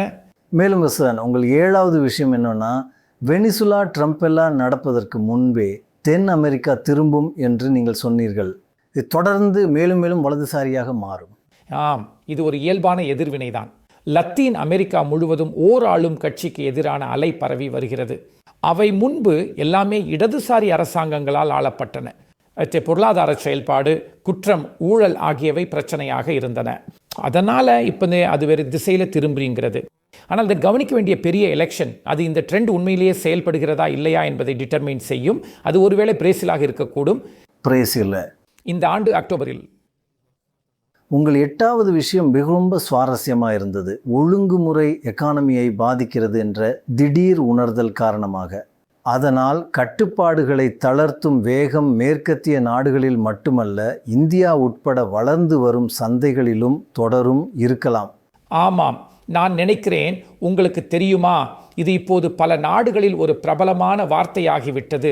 அரசாங்கம் உண்மையில் உங்களுக்கு தெரியுமா நம் வாழ்வில் எவ்வளவு எதிர்மறையான விளைவை கொண்டிருக்கிறது என்பதை அவர்கள் பார்க்க விரும்புகிறார்கள். மேலும் நான் நினைக்கிறேன், அதிகப்படியான கட்டுப்பாடுகளால் சிறு மற்றும் நடுத்தர வணிகங்கள் அவதிப்படுவதால் இந்த கட்டுப்பாடுகளை தளர்த்தும் வேகம் அதிகரிக்கும். பின்னர் அந்த வகையான வெறுப்பு. ஆமாம், குடியேற்றம். குடியேற்றவாசிகளுக்கு எதிரானவர்கள் மேலும் இந்த மேற்கத்திய நாடுகளுக்கெல்லாம் குடியேறுவது குறைந்து வருகிறது. இன்னும் வேகமாக குறையத் தொடரும். ஆமாம், எனக்கு இதில் இருந்து பின்வாங்க முடியாது அப்படின்றது நான் நினைக்கிறேன். உங்களுக்கு தெரியுமா என்றால் நான் நினைக்கிறேன் அது இந்த பிஜஸ் சாட்சியமாய் உள்ளது. அது உங்களுக்கு தெரியுமா? அதாவது இந்த விஷயத்தில் இப்போ அதிக மனக்கசப்பு உள்ளது. அதனால் அந்த ட்ரெண்ட் வேகம் எடுக்கும் என்று நான் நினைக்கிறேன். ஏனென்றால் ஒவ்வொரு முறையும் ஒரு எதிர்மறையான சம்பவம் நடக்கும்போது நீங்கள் கவனித்தீர்கள் என்றால் அது எந்த ஒரு குடியேறியவராலும் ஏற்பட்ட மறுகணமே அது மிகவும் அது ஏற்படுத்தப்பட்டதை விட மிகவும் பெரிதுபடுத்தப்படுகிறது. அதனால் இந்த முழு இனப்பிரச்சனையும் இப்பொழுது ஒரு பெரிய அரசியல் பிரச்சனையாகிவிட்டது மேற்கத்திய நாடுகளில். மேலும் இது அரசியல்வாதிகளுக்கு சாதகமாக இருக்கிறது. மேலும் அவர்கள் அதை தொடரப் போகிறார்கள். அவர்கள் அதை சுரண்டுகிறார்கள். ஆமாம், சரி. பிறகு உங்கள் இறுதி கருத்து, அதை நீங்கள் விரும்புகிறீர்கள், மேலும் அது முற்றிலும் ஒருதலை பட்சமானது என்று நான் உணர்கிறேன். ஆனால் அதிர்ஷ்டவசமாக தரவுகள் உங்களுடன் உடன்படுகின்றன. மேற்கு நாடுகள் முழுவதும் மது அருந்துவது உச்சத்தில் இருக்கிறது. மேலும் வளர்ந்து வரும் சந்தைகளில் மது நுகர்வு குறைந்துள்ளது. இந்தியாவில் மட்டும் கெட்ட செய்தி என்னவென்றால் அது இன்னும் அதிகரித்து வருகிறது. ஆமாம், ஆனால் பொதுவாக ட்ரெண்ட் குறைவாக உள்ளது. மேலும் நான் அது வேகம் எடுப்பதை பார்க்கிறேன். முக்கியமாக அதன் உடல்நல விளைவுகள் பற்றிய அதிக விழிப்புணர்வு காரணமாக அதில் சில கஞ்சாவால் ஈடுகட்டப்படுகிறது. ஆனால் இதுதான் முக்கிய ட்ரெண்ட் என்று நான் நினைக்கிறேன். அதனால் ஆமாம், மது நுகர்வு. மேலும் இந்தியாவில் அது ஏன் அதிகரித்து வருகிறது? இது நான் நினைக்கிறேன் ஒருவேளை இது வெறும் ஒரு விஷயமாக இருக்கலாம். உங்களுக்கு தெரியும், அதில் சில வெறும் முறைப்படுத்துதல் உங்களுக்கு தெரியும். மற்ற வகை மதுபானங்கள் இதன் அடிப்படையில் கணக்கில் எடுத்துக்கொள்ளப்படவில்லை. ஆனால் அது பொதுவாக ஒருவேளை இருக்கிறது. மேலும் இதை பற்றிய விழிப்புணர்வு ஜோர்வும் குறைவாக இருக்குது. ஒருவேளை இதை பற்றி அதன் சுகாதார விளைவுகள். நம்ம சிகரெட்டுகளில் கூட உங்களுக்கு தெரியும், நம்ம ஒரு வகையில் உலகளாவிய ட்ரெண்டை எதிர்த்து செல்கிறோம். ஆகவே விழிப்புணர்வு இங்கே ஒரு பிரச்சனையாக இருக்கிறது என்று நான் நினைக்கிறேன். மேலும் அதில் சில முறைப்படுத்தப்பட்ட நுகர்வுக்கும் முறைப்படுத்தப்படாத நுகர்வுக்கும் இடையேயான வேறுபாடு ஆகும். சரி ருஷில், இதுக்காக உங்களுக்கு மிக்க நன்றி. நான் உண்மையிலேயே நிறைய கற்றுக்கொண்டேன். மேலும் இது உங்களுடைய மிகச்சிறந்தவற்றில் ஒன்று உண்மையிலேயே. மீண்டுக்கும் நான் ஒவ்வொரு வருஷமும் இதை சொல்கிறேன்னா இது மேலும் மேலும் சிறப்பாகி கொண்டே போகிறது. மேலும் உங்கள் அவதானிப்புகள் மிகவும் வசீகரமாக இருக்கின்றன. அனைத்தும் தரவுகள் மற்றும் உறுதியான ஆராய்ச்சிகளால் ஆதரிக்கப்படுகின்றன. இதற்கெல்லாம் உங்களுக்கு மிக்க நன்றி. நன்றி பிரானோய். இதை செய்தது எப்போதும் ஒரு மகிழ்ச்சி. நன்றி. அற்புதம். இது அருமையாகவும் தகவல் நிறைந்ததாகவும் இருந்தது. மேலும் நான் நிறைய கற்றுக்கொண்டேன். எல்லோரும் கற்றுக்கொண்டிருப்பார்கள் என்று நான் நினைக்கிறேன். நன்றி. நன்றி.